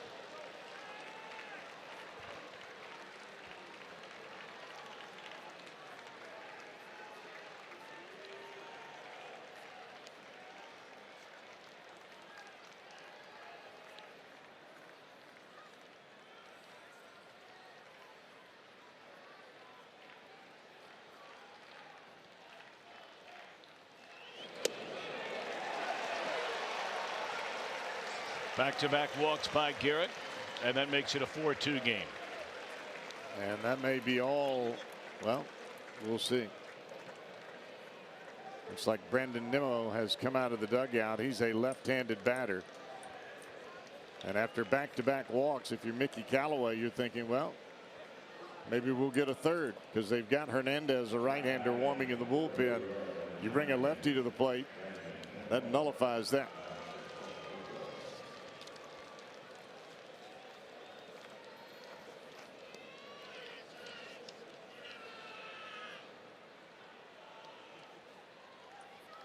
Amir Garrett had only walked one left-handed batter in 31 at-bats coming into this appearance here tonight. He's walked 2 in a row and now faces a third, and nowhere near the strike zone with a breaking ball again.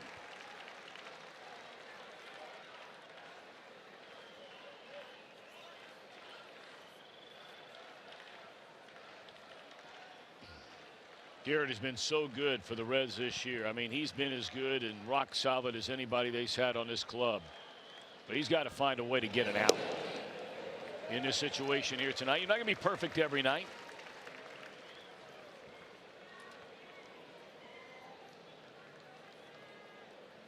Castillo is charged with that run. So as well as he threw the ball tonight, we'll see how this final line looks for Castillo depending on what Garrett can do. Good breaking ball that time. And now ahead of the ball on 2 strikes on Nimmo.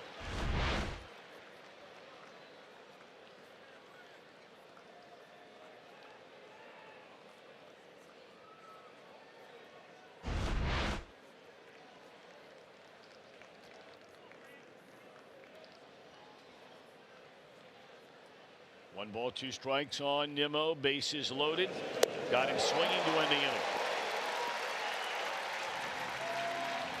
Mets get 2. Reds will bat in the bottom of the 6th, leading by that number.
Remember it well.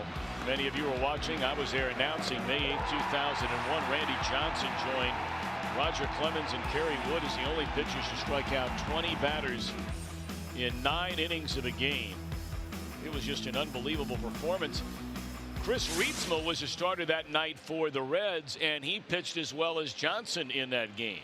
He struck out 20? No, except for the strikeouts. 20 is a whole boatload, isn't it?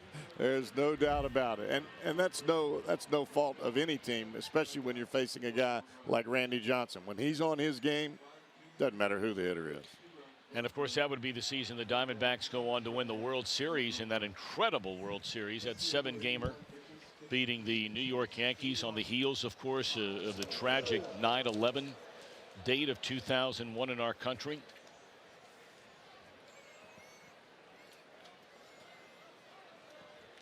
A.J. Ramos out of the bullpen for the Mets. Third pitcher used. Lugo goes through a 1-2-3 fifth inning with 1 strikeout.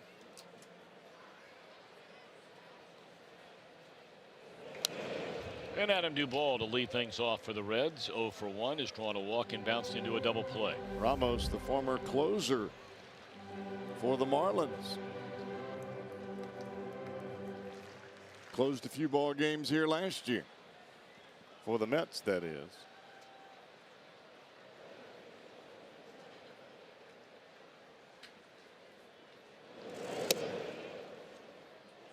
But if you're Mickey Callaway, you're bringing in some of your tougher pitchers because you feel like maybe there's a little chink in the armor. Put a couple of runs on the board. It's now a 2-run ball game. Especially after seeing the home runs we saw here last night, 7 combined. Mets acquired Ramos right around the trade deadline, a couple of days before the trade deadline last year. We told you Familia last year missed so much time with the injury. Ramos had 20 saves the first roughly half of the year with the Marlins. He's had save seasons of 32, 40, and then a total of 27 when all was said and done last year. Down the right field line, and that's out near where all the pups are hanging out. That's where they have the Bark in the Park tickets down there.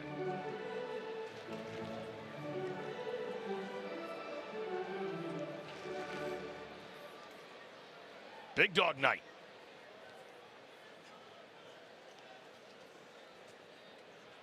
I'm a little biased to the big dogs. I love them. Love them. I like the little dogs. Yeah, everybody's different. As long as you love them, that's all that matters. I do love them. Give them a great home. And they'll give you the most unconditional love. And there's a base hit against a shift by Duvall to start the Reds' 6th inning.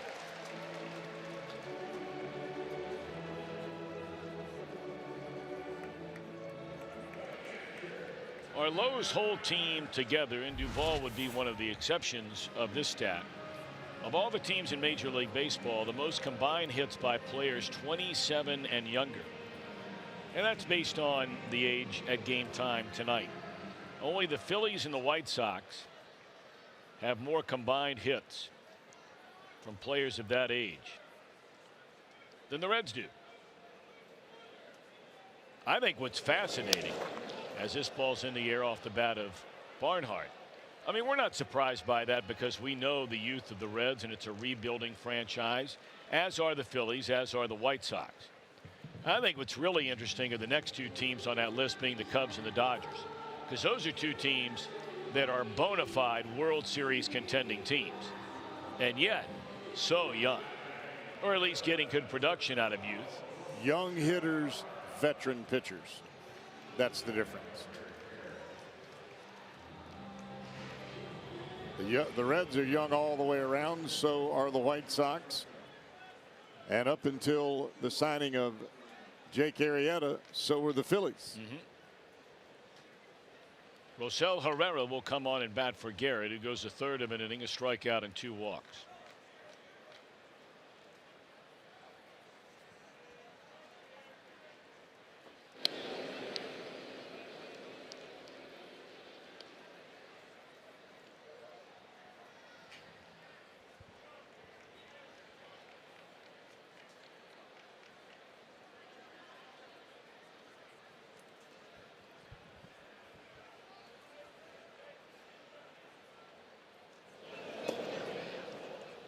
Yeah, you talk about the rebuild, Tom, for a lot of different clubs in Major League Baseball, and the Reds are included in that.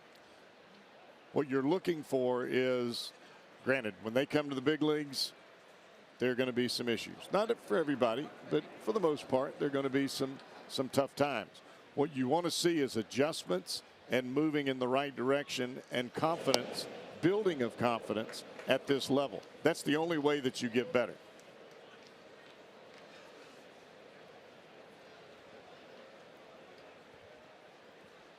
You know, I want to get back to a topic, and you made me think of something here, and you know, Chris and I talk about this on a regular basis. I know you and my dad do too.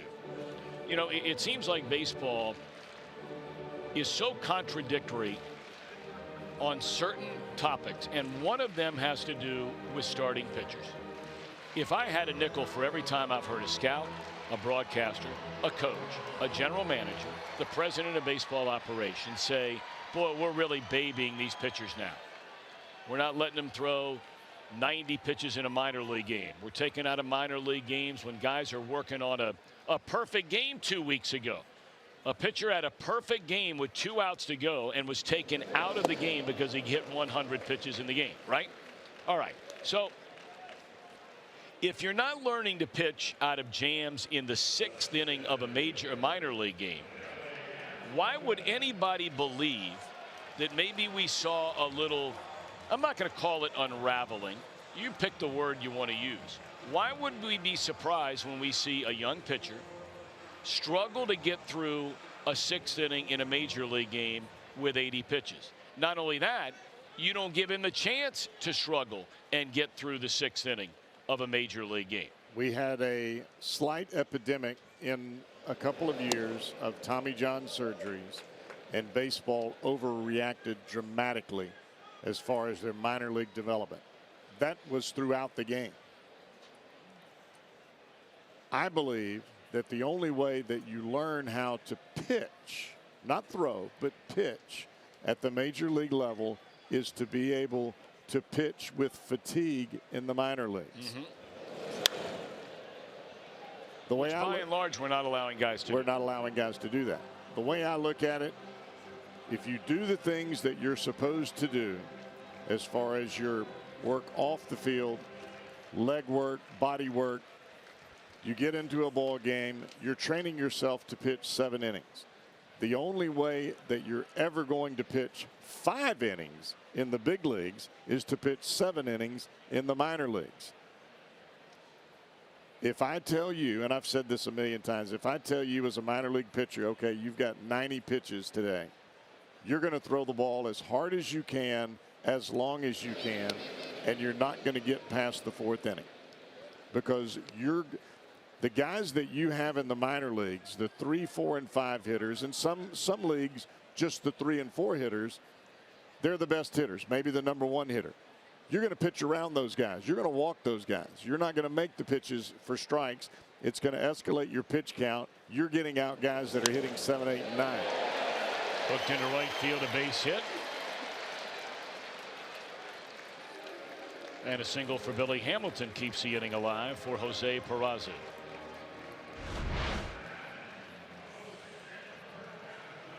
Why would I ever learn to throw a changeup or any type of off-speed pitch with consistency when I can rear back and throw my fastball for 75 or 80 pitches during the ball game? It's human nature. You learn how to throw a changeup because you're tired. And then all of a sudden you start to use it in the 2nd and 3rd inning. 3rd time through the lineup, instead of you being in the dugout or in the locker room, you're still on the mound. I remember I used to hear Greg Maddux say it one time. I heard him say it 100 times. You know, you never really learn to pitch until you get to the 100 pitch mark, and you got to pitch out of a jam in the 7th or 8th inning. And I just don't know, Cowboy, and I don't want to sound like an old man here. I'm not an old man. But I mean, if we didn't hear it so frequently, you wouldn't get frustrated by it. But a lot of the guys that are making decisions in every dugout around Major League Baseball are going a complete 180 of what they will tell you in a private conversation once they have to start making decisions about their young pitchers in ball games. It comes down to the monetary investment that we have in these young pitchers. When you're paying a guy anywhere from $4 to $10 million in a signing bonus, the last thing that you want to do is get to a point where there are some doctors that say, all right, well, when he gets to 100 pitches, maybe you should take him out of the game, or don't let him throw too many pitches early. He never learns how to pitch. The only thing he learns how to do is rear back and throw. Jam shot roller going to be a tough play. Reyes will cut it loose, and he does in time. Well, he still does have that arm. We talked about it earlier. 2 hits, 2 left. Off to the 7th, and the Reds lead the Mets 4-2 on Bark in the Park night tonight in Cincinnati.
Reds and Mets, and Eugenio Suarez, his first 2 times up.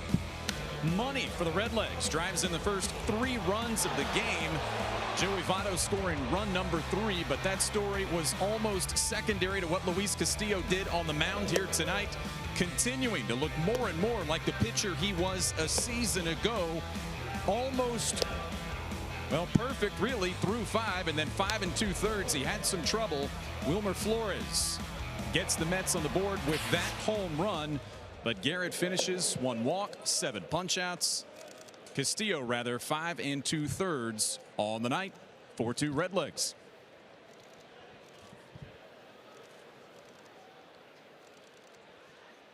All right, Brian, thank you very much. 4th pitcher of the game now used by the Reds. 3rd pitcher, I beg your pardon, after Castillo and Garrett is David Hernandez.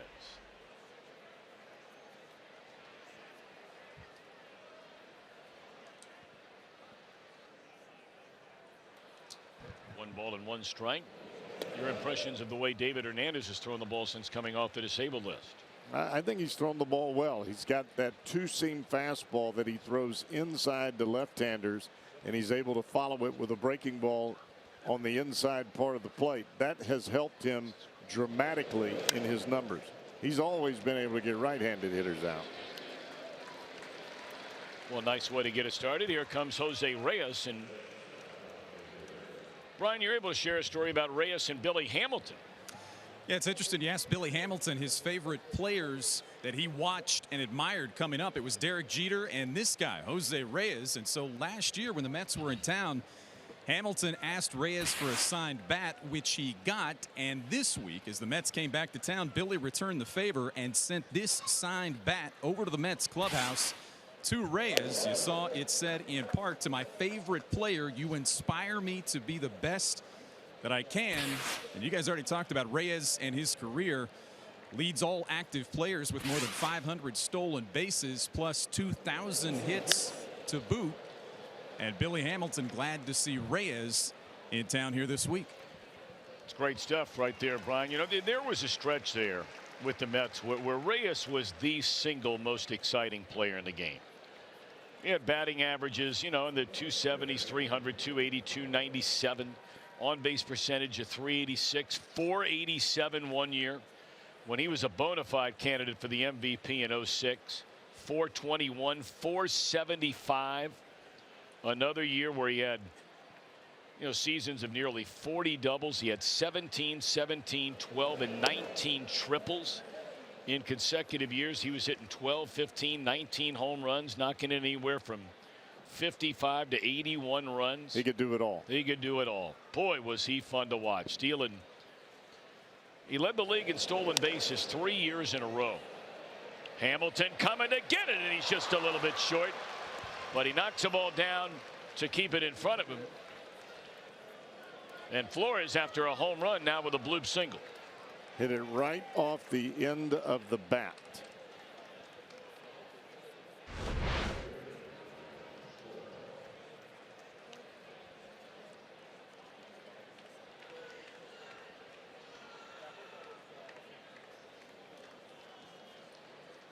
I don't know the numbers per se, Tom, but I just think that every time we've seen Wilmer Flores, he swung the bat pretty good against the Reds, and he's not even a regular player. Well, Peralta will come on to take over for Hernandez, who gives up a hit in 2/3 of an inning. So we're back in a moment.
June 8th, get the superhero ticket package and take home an exclusive Captain America bobblehead.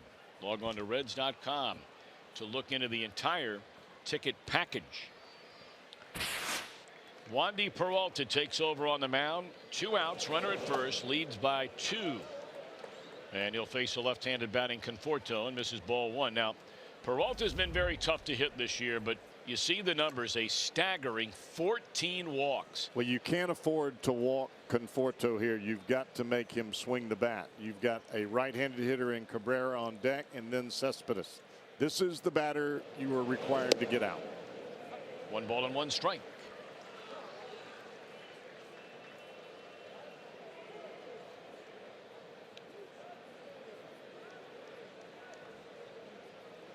No action in the Reds bullpen. This inning belongs to Wandy Peralta, sink or swim, after taking over for David Hernandez. And there's a fastball that swung on and fouled straight back.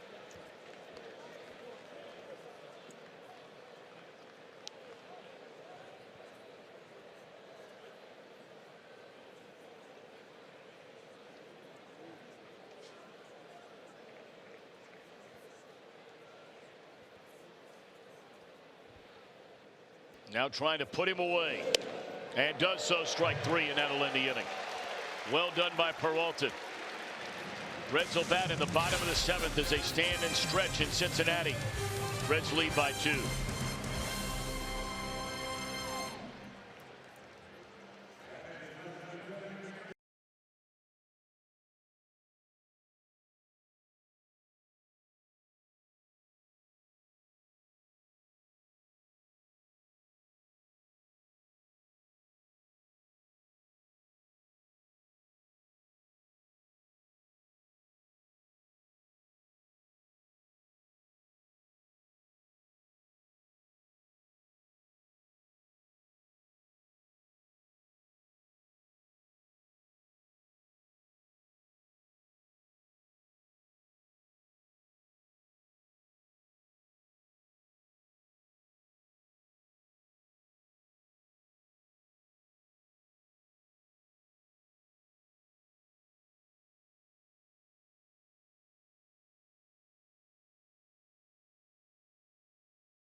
They'll have Schebler, Votto, and Suarez. Still A.J. Ramos out there on the mound. He worked through a scoreless 6th inning, allowing a couple of hits. But retired Jose Peraza stranding 2. Yeah, Tom, we were talking about the trade earlier for Matt Harvey and Mesoraco going to the Mets. And I would imagine that most folks assume that this would be the first time that Matt Harvey is really pitched for anybody in Cincinnati. According to Neil Weiss, he pitched in 2007 for the Midland Redskins. Well, they've had so many incredible players come through that program, started by Joe Hayden. Appreciate it, Neil, for sending that in. We were talking the other day, Cameron McMaben was in town. He played for that team. Of course, some of the local stars included through the years, you know, among others, Ken Griffey Jr., Rich Dotson out of Anderson, former #1 pick of the White Sox, Billy Doran, great player out of Mount Healthy High School. And there have been so many others. Swing and a miss by Schebler, and they're, you know, the perennial favorite seemingly year in and year out to win the Connie Mack World Series. They've won dozens of championships. That's played every year in Farmington, New Mexico.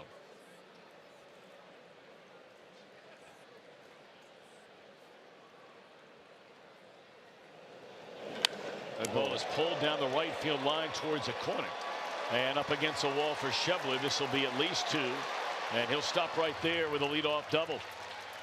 Schebler, his 2nd hit in 4 at-bats tonight.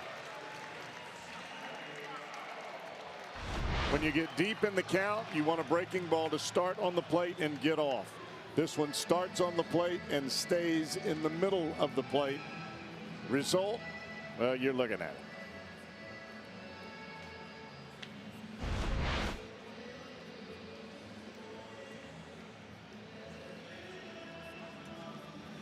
Well, that'll do it for Ramos. He goes an inning plus. They had the left-hander getting loose in the bullpen, Jerry Blevins. And he'll come on to pitch to face Joey Votto when we return.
Don't miss Fireworks Friday. We have a Super Saturday doubleheader and a Family Sunday. For tickets, visit Reds.com. A native of the Buckeye State takes over on the mound. Left-hander for the Mets, and Jerry Blevins. Went to the University of Dayton, and he saved his best pitching here at Great American Ballpark. He's faced 15 batters and struck out 6 of those batters. Went to high school in Ohio as well, Arcadia High School. Graduated in 2001, later inducted into the Arcadia's Hall of Fame. Was originally a 17th round pick of the Cubs in 04. Traded to the Athletics, where he made his major league debut in 07. Pitched for them until 2014. Pitched a year with the Nationals. And the last 3 with the Mets. He was injured his first year with the Mets, but I tell you what, this guy the last 2 years done a nice job for this team. 73 games, 75 games, ERA in the 2s. Nothing wrong with that. Pitches every day, throws strikes, gets the job done.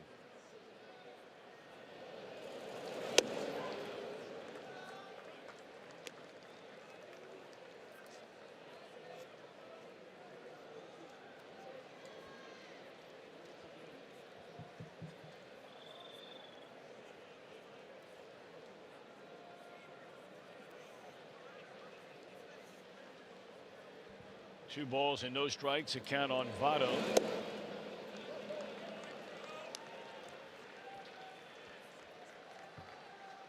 Quite an emotional moment. You were talking about this kid pitching for the A's. First time facing Ken Griffey Jr. And I obviously had watched him for quite some time. Struck him out. Called his brother Rob. Quite the emotional conversation from what I hear.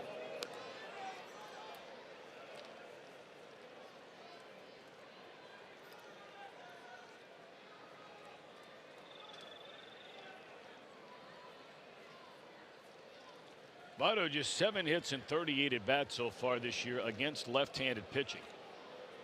That's a 184 batting average. He's up near 330 against right-handers.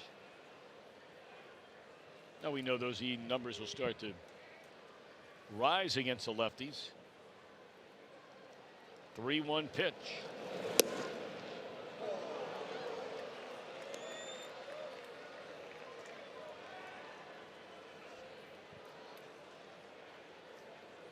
Well, that's not a pitch that you want to swing at if you're Votto with less than 2 strikes. 3-1 fastball, right barreling in on the inside corner, down. It's one of those pitches you just beat it into the ground. 3 balls and 2 strikes. A count on Votto.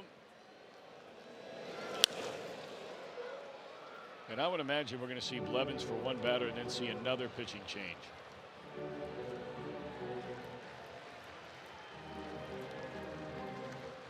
They have a right-hander loosening down there, ready to go, in fact.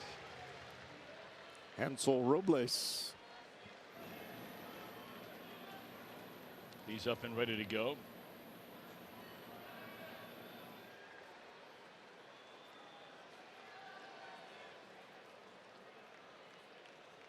Let's see if Votto, with a base open, even gets anything to hit against the left-hander. He does, and it's a breaking ball fouled out of play.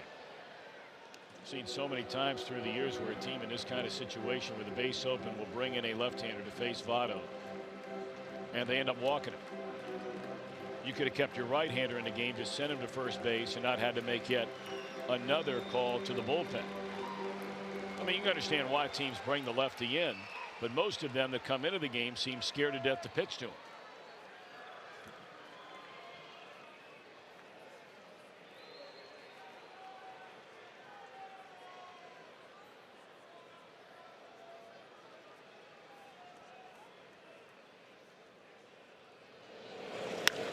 Now Blevins is throwing strikes. This one is driven into deep left center field. And a nice running catch made out there by Conforto. Tagging and advancing on to third is Schebler.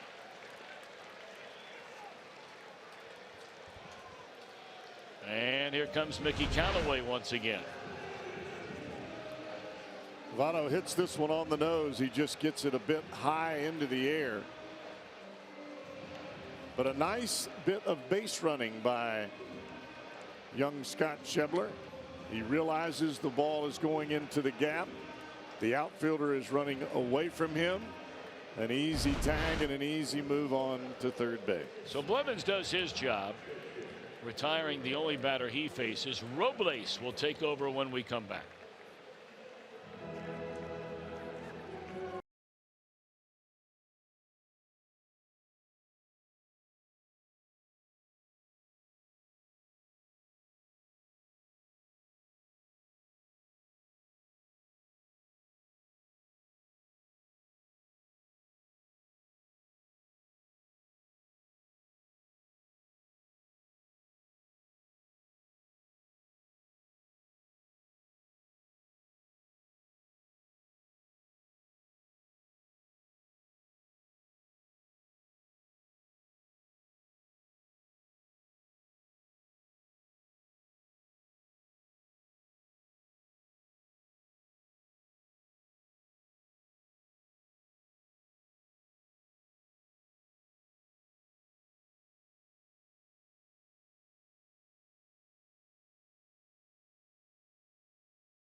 Suarez. Luis Castillo flirted with a no-hitter and perfection early here tonight. James Paxton for the Mariners doing it right now in Toronto. He's gotten some defensive help along the way. D. Gordon with that catch. Seager with a nice play here to take another hit away. They are about to go bottom 9. Paxton with a no-hitter intact against the Jays.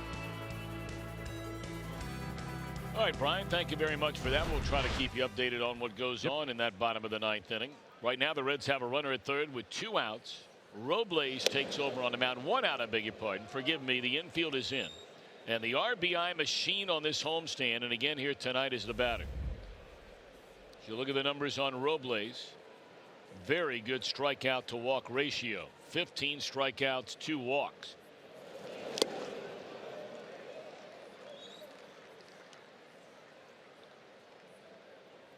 Reds leading the Mets here in the bottom of the 7th inning, 4-2.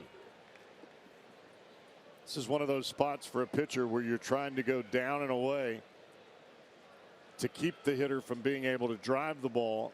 But that's where Suarez likes that pitch.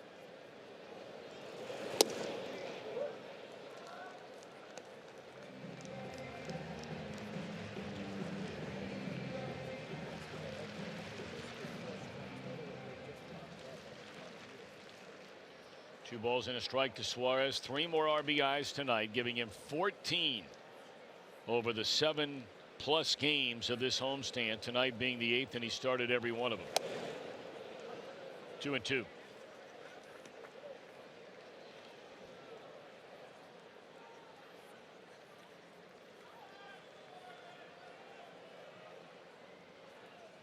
Talked about the infield being in.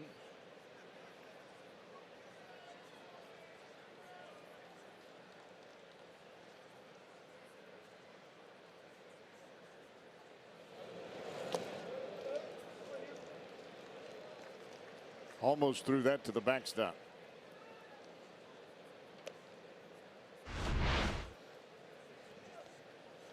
Fastball, trying to keep it right on the outside corner. And when you bounce a fastball, that is some kind of difficult to block. And Tomas Nido, he didn't block it, but he was fortunate enough to glove it.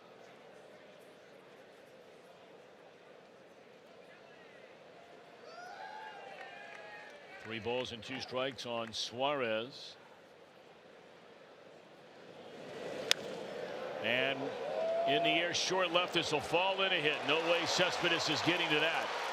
A 4 RBI night for Suarez, and now 15 runs batted in on this homestand.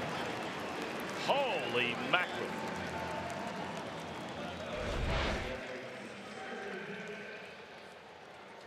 A hanging breaking ball that spins back towards Suarez, and because of Suarez's approach where he's looking to drive the ball from the middle to the outside corner the other way, he's able to stay back long enough to fist this ball into left field. A lot of hitters just pop that up.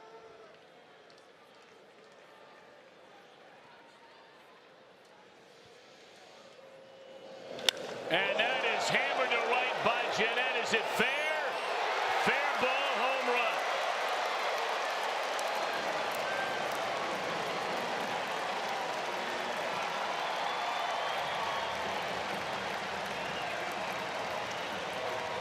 Shoulder, what sore shoulder? He turned on that like he knew it was coming.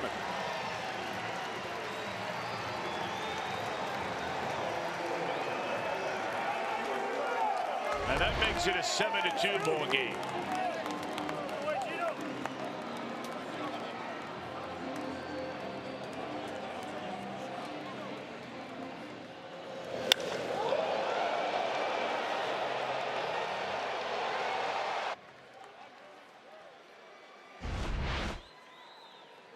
So Robles has come in, and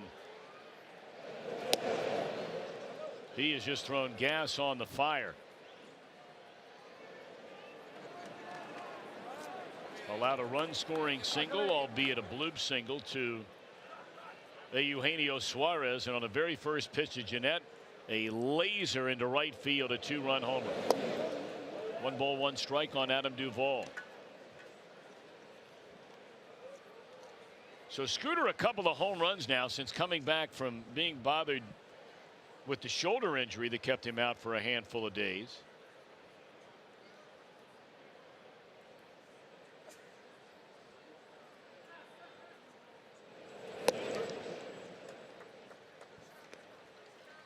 But it appears sitting next to Scooter in the dugout is Tony Cruz, so he is here just in case something happens with Tucker Barnhart.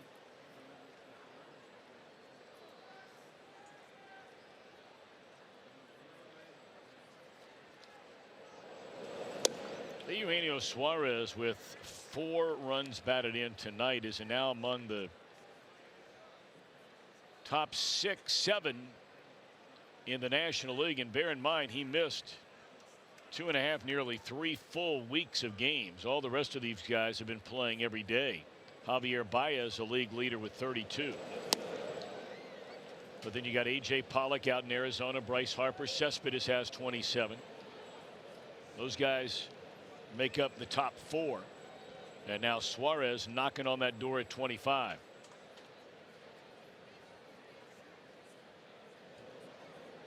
Three balls and 2 strikes on Duvall.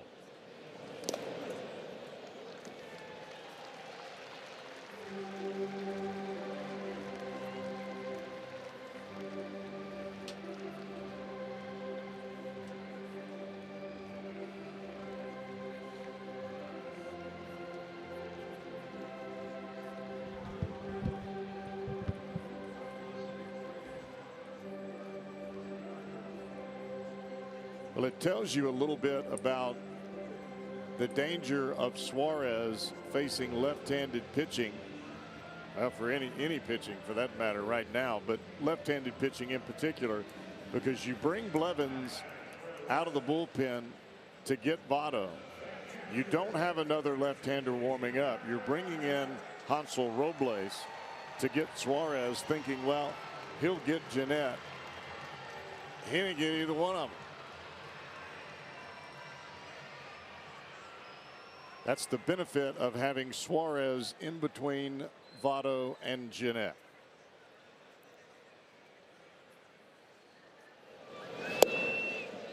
Now, you know, the counter argument to that was made by Bobby Cox, as the manager of the Atlanta Braves forever and ever, where, you know, he would be asked regularly about putting 2 or 3 left-handed batters in a row in his lineup, and he'd say, look, I'm not worried about the end of the game. I'm more concerned about scoring 4, 5, 6, 7 in the first 5 innings, knocking the starter out, and let them worry about who they're bringing in. But, you know, there more times than not, you will have situations like you're talking about, Cowboy, where it's probably a tight game, and you would bring in a situational left-hander to face 2, 3 in a row.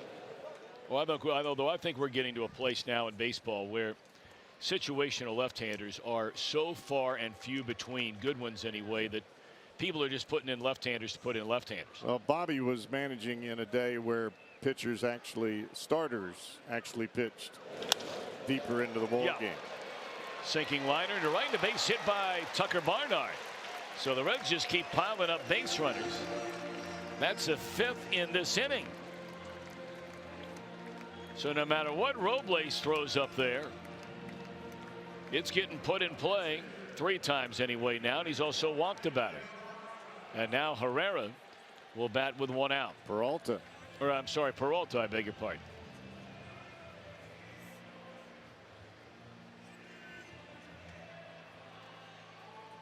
What do you think Billy told him there? I'm not sure. What do you think? You've been down there before. Look, as a reliever getting in a bat, what do they say to you? Don't get hurt. He's 0 for 1. And a strikeout in his only at bat. If you're going to bunt it at third. Otherwise, don't get hurt. They just stabbed at it there and came up empty.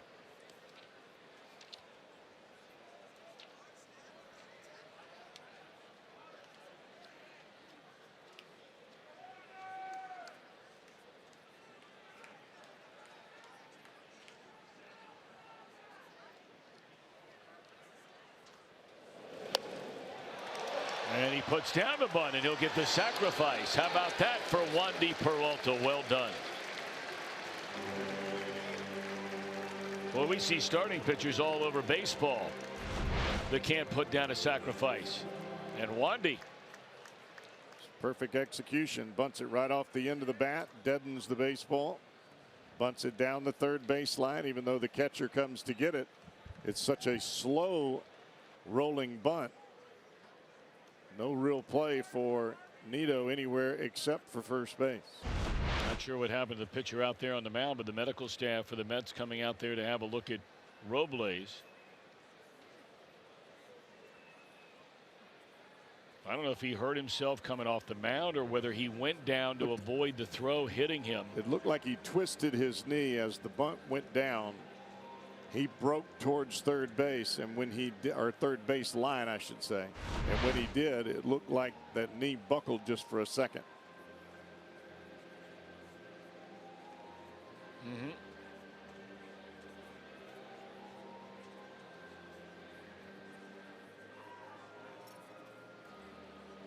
Well, they're not going to take a chance. They're going to take him out of the game immediately. So Paul Sewald will have as much time as he needs to get loose. He'll come in from the bullpen.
Is over. Lefty James Paxton on the mound. 2 outs in the ninth. Kyle Seager gets Josh Donaldson, and Paxton, Canadian, throws a no-hitter in Toronto. The first Canadian pitcher to throw a no-hitter since 1945. The third no-hitter in Major League Baseball this season. The second individual no-hitter, but James Paxton finishes off the Jays and throws the no-no for the Yams tonight in Toronto. We're back here tomorrow at Great American Ballpark for an afternoon series finale between the Reds and Mets. Reds live pregame on the air at high noon, presented by Ray St. Clair Roofing. Tomorrow's starting pitcher for the Redlegs, Sal Romano, looking to build on what's really been a strong last couple of starts for Big Sal. He'll face off against Zach Wheeler tomorrow. I talked to Romano earlier today about the consistency he's trying to develop, trying to obviously get deeper into games. We'll hear from Sal tomorrow on the pregame show at noon as the Reds and Mets finish things up and this big 9-game homestand comes to an end. Guys, back up to you. All righty, Brian, we're waiting on the right-hander out of the Mets bullpen, saw Paul Sewald to get loose because the pitcher left for an injury. He gets as much time as he needs to get loose.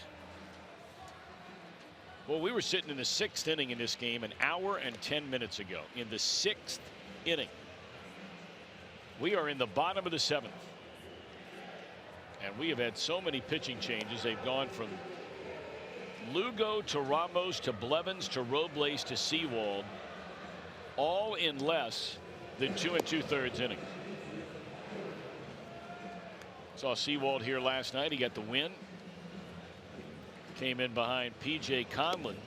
An inning and 2/3, 3 hits, gave up 2 runs, didn't walk a batter or strike out a batter. Yeah, I think you look at Sewald's numbers and only a couple of walks in the 19 and a third innings he's thrown with 20 strikeouts. He is going to be around the plate.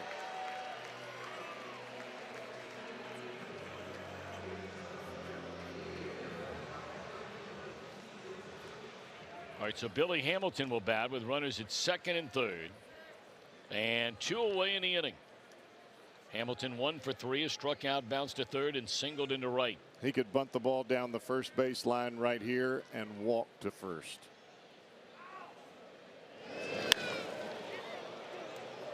He pops it up to left field instead, and that will end the inning. But the Reds strike for a 3 spot, 2 on 1 swing of the bat. Loud crack of the bat by Scooter Gennett.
Of course, because Reds Live post game comes your way in just a few minutes, we hope, as soon as they wrap things up here at Great American Ballpark. It's presented by Performance Kings Honda. I'll be at the desk. Jeff Pecoro works the clubhouse. Something tells me there'll be lengthy discussions about Eugenio Suarez, Luis Castillo, and hopefully we're talking about a Reds win in this series to even things up. Reds Live post game as soon as we wrap things up here on the field.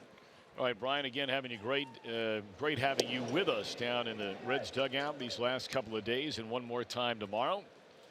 So make your way from the first base side over to the third base side and safe travels. Alex Blandino takes over at second base. Wandy Peralta. Boy, it seemed like a week ago he came into the game to pick up that strikeout of Conforto to end the Mets' threat in the 7th. So he begins the 8th inning.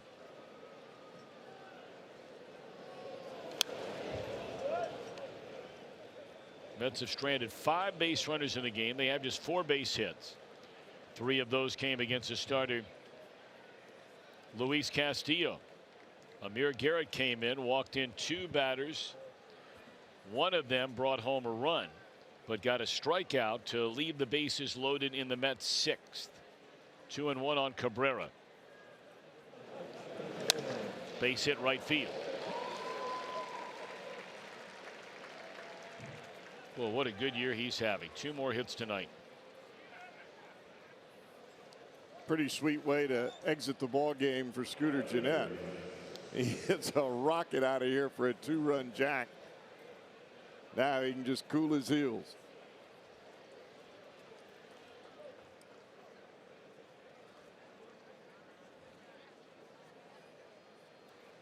Cespedes 0 for 2, drew a walk in the 6th inning.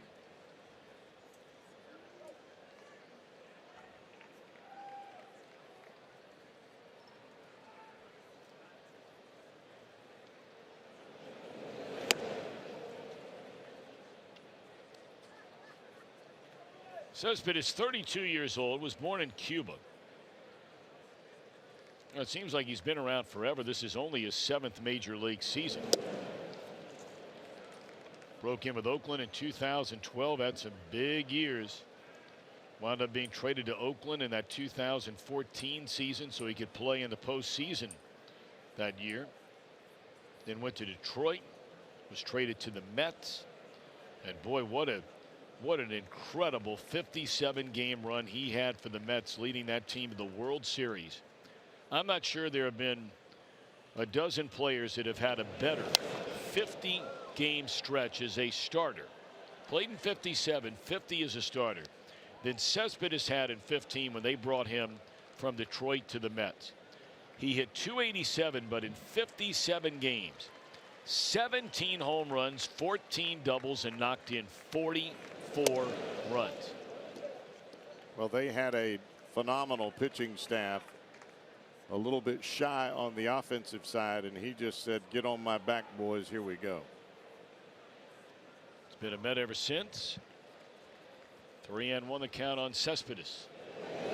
Boy, and the location problems just continue for Wandy Peralta. That's 15 walks, almost a walk per inning for Wandy Peralta, and batters only hitting .200 against him.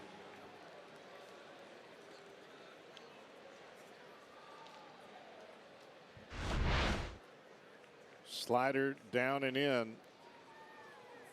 And normally for Peralta, his best assets are fastball changeup, especially to a right-handed batter. Well, the Reds were just counting on Peralta working this 8th inning and then bring in, to decide what you want to do in the 9th. With a 5-run lead, you don't have to bring Iglesias in. And now all of a sudden, you're forced to get Iglesias up and throwing as the Mets put the first 2 runners on here in the 8th inning in a 5-run game. Well, you've got Peralta for the next 2 batters. Then you've got to make a decision. Got the lefties Bruce and then Adrian Gonzalez next.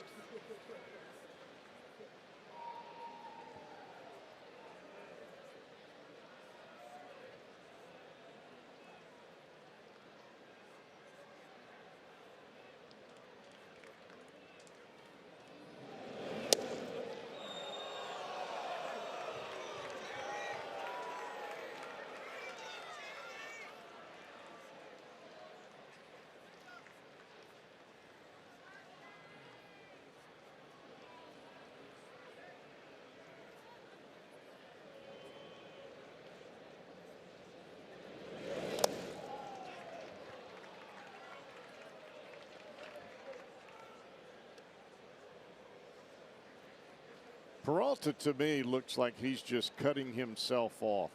Doesn't look as though he's staying on the back leg long enough to get some extension to the plate.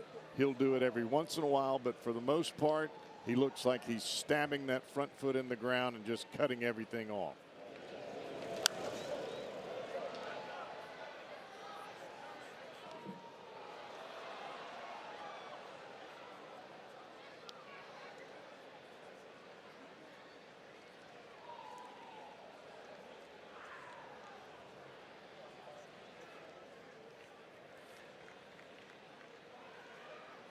Two and two the count on Jay Bruce. 2 on, nobody out. And a foul tip will do it again.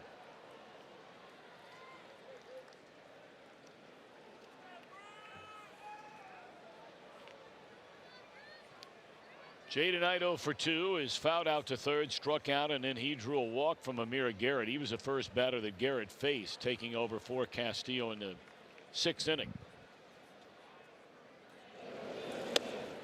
And Wandy's a pitch away from walking him down. Also a pitch away from striking him out.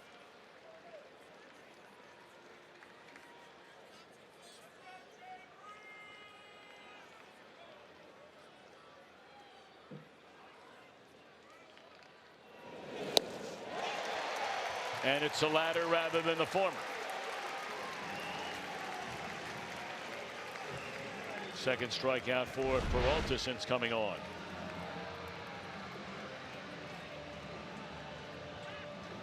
You could really see Peralta stay behind that baseball, even though he didn't drive it down in the zone.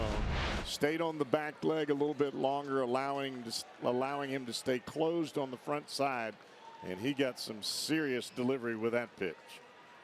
So now he'll face Adrian Gonzalez 0 for 2. Is grounded to short, struck out, and drew a bases loaded walk to pick up a run batted in against Amir Garrett in the 6th inning. Ball 1.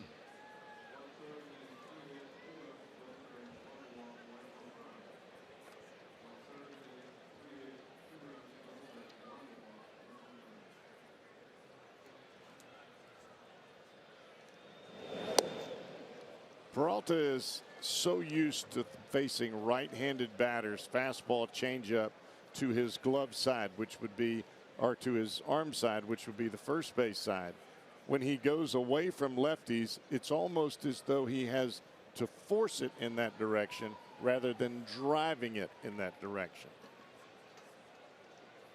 Because when he's facing right-handed batters, he's not pitching down and in. He's pitching down and away. Gonzalez trying to make it a 2-run ball game with that hearty swing of the bat. 2-1 to count.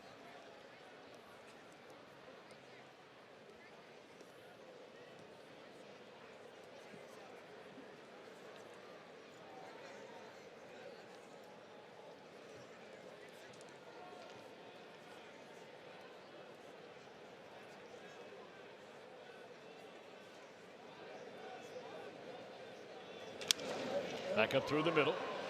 And how about this? Can they pull it off? They do pull it off. You're not going to see many 6-4-3 double plays that come that way, where the shortstop is feeding the second baseman from the first base side.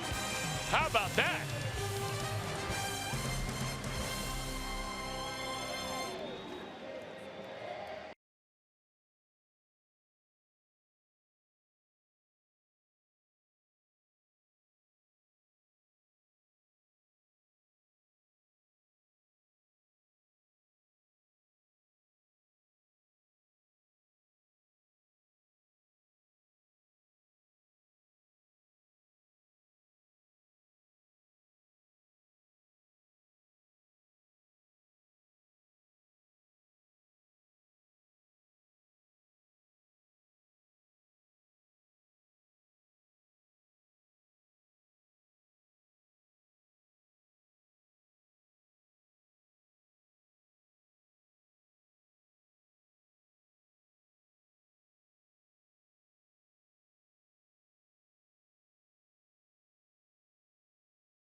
You weren't with us about 40 minutes or so before the game. The Reds and Mets made a trade. Devin Mesoraco moved from the first base dugout to the third base dugout, where he's donning a Mets uniform right now. And the Reds acquire the former #1 pick and ace of the Mets pitching staff. Now, that's been a while ago. Right-hander Matt Harvey. There you see Devin. Fly ball into right field off the bat of Peraza. If you're wondering about Harvey, he made 3 starts at the beginning of the year. He's been injured by and large over the last 2.5 seasons. I mean, not much so where he couldn't pitch at all, but only 19 games one year, 17 another year. And you see his career numbers. Now, most of those were piled up his first 3 years in the big leagues. He came up. He had a very good year, part of a year. Had a very good next full year. Had Tommy John surgery, missed a year. Came back and had his best year.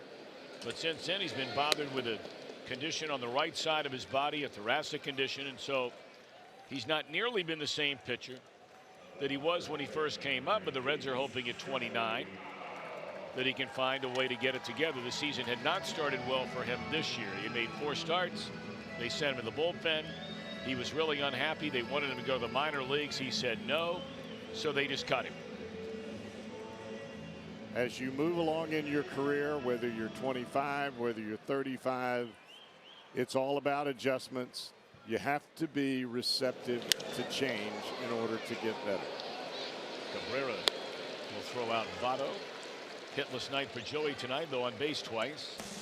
And here we go to the ninth. Reds trying to nail down a win, number 10 of the year.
Save you 15% or more on car insurance. And by Toyota. For over 30 offers, visit buyatoyota.com. Toyota, let's go places. Well, we saw this coming from a mile away. They had Wandy Peralta walk out to the mound only to wait on the announced pinch hitter. And Jim Riggleman will come out and make a pitching change. Trying to think now, who would be available on that Mets bench that you would be so scared of or worried about that you wouldn't just start your right-handed pitcher to begin the inning? They don't have another left-handed batter available on their bench. They have a switch hitter in Jose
So we begin the 9th inning.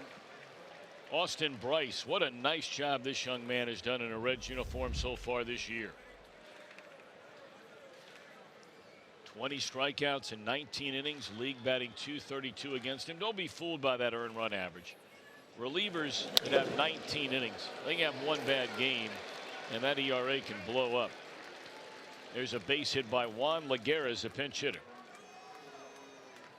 Now will follow, and that will be Devin Mesoraco batting as a Met against the Reds, traded before the game today. So now the Mets have Jay Bruce, Todd Frazier, Devin Mesoraco.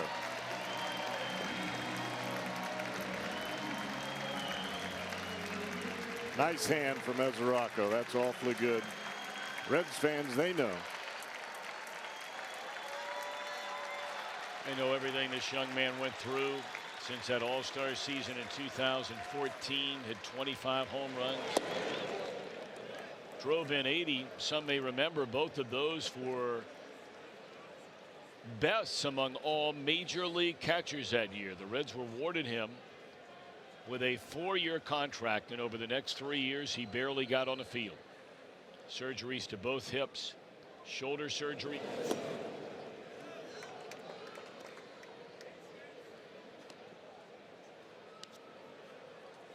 We'll hear from General Manager Dick Williams about his final thoughts of saying goodbye to Devin Mesoraco. 2-0 the count.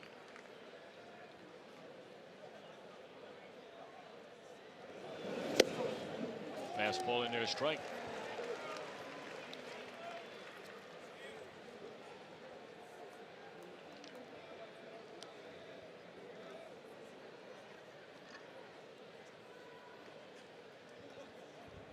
So Devin Mesoraco joining, as we mentioned, Cowboys said, Frazier and Bruce, longtime Reds. Frazier went on the disabled list before the game tonight. Last night was his first trip back to Cincinnati, where he wasn't playing for the Reds.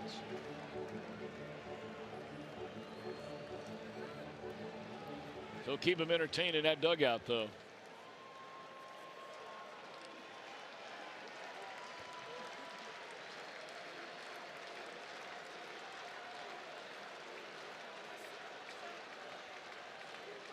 Two coming from Bryce. Breaking ball locked him up, strike 3. Beautiful pitch.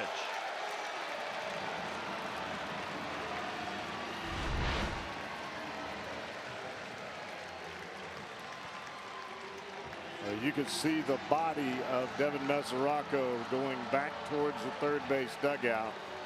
Your first at bat for your new team. You're trying to do something special, and you get a little off balance and you don't see the pitch the way you possibly should. Now Jose Reyes, he's played the entire game, started at third, now finishing at short, 0 for 3.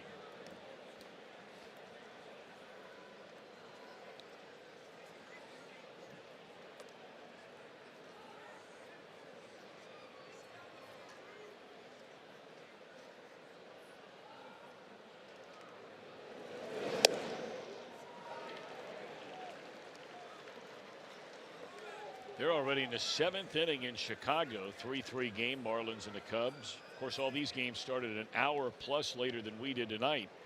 They're in the bottom of the 8th game in Milwaukee. Indians have cut the deficit against the Brewers. 3-2, Milwaukee in front. Liner caught. But yeah, Votto playing behind the runner over there, so they're unable to double him up. But the Mets are down to their final out of the ninth.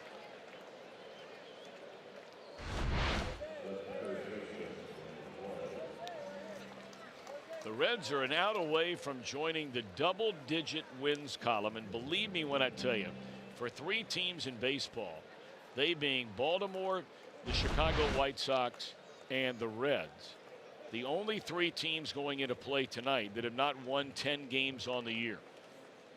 So looking to hit double digits. I beg your pardon, they're sitting at 8. What am I looking at? I was looking here at the top column, 9. My bad. So they're trying to get number 9. Maybe 10 tomorrow. It's always nice to hope. Yes, it is. So trying to get win number 9. Into right center, and Schebler with a beautiful sliding catch to put an exclamation point on the Reds' 9th win of this season.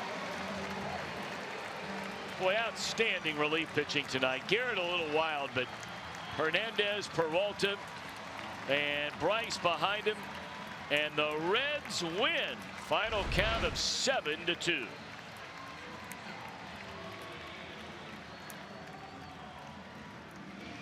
So we'll take a break and tie a ribbon around this one. Reds 7, Mets 2.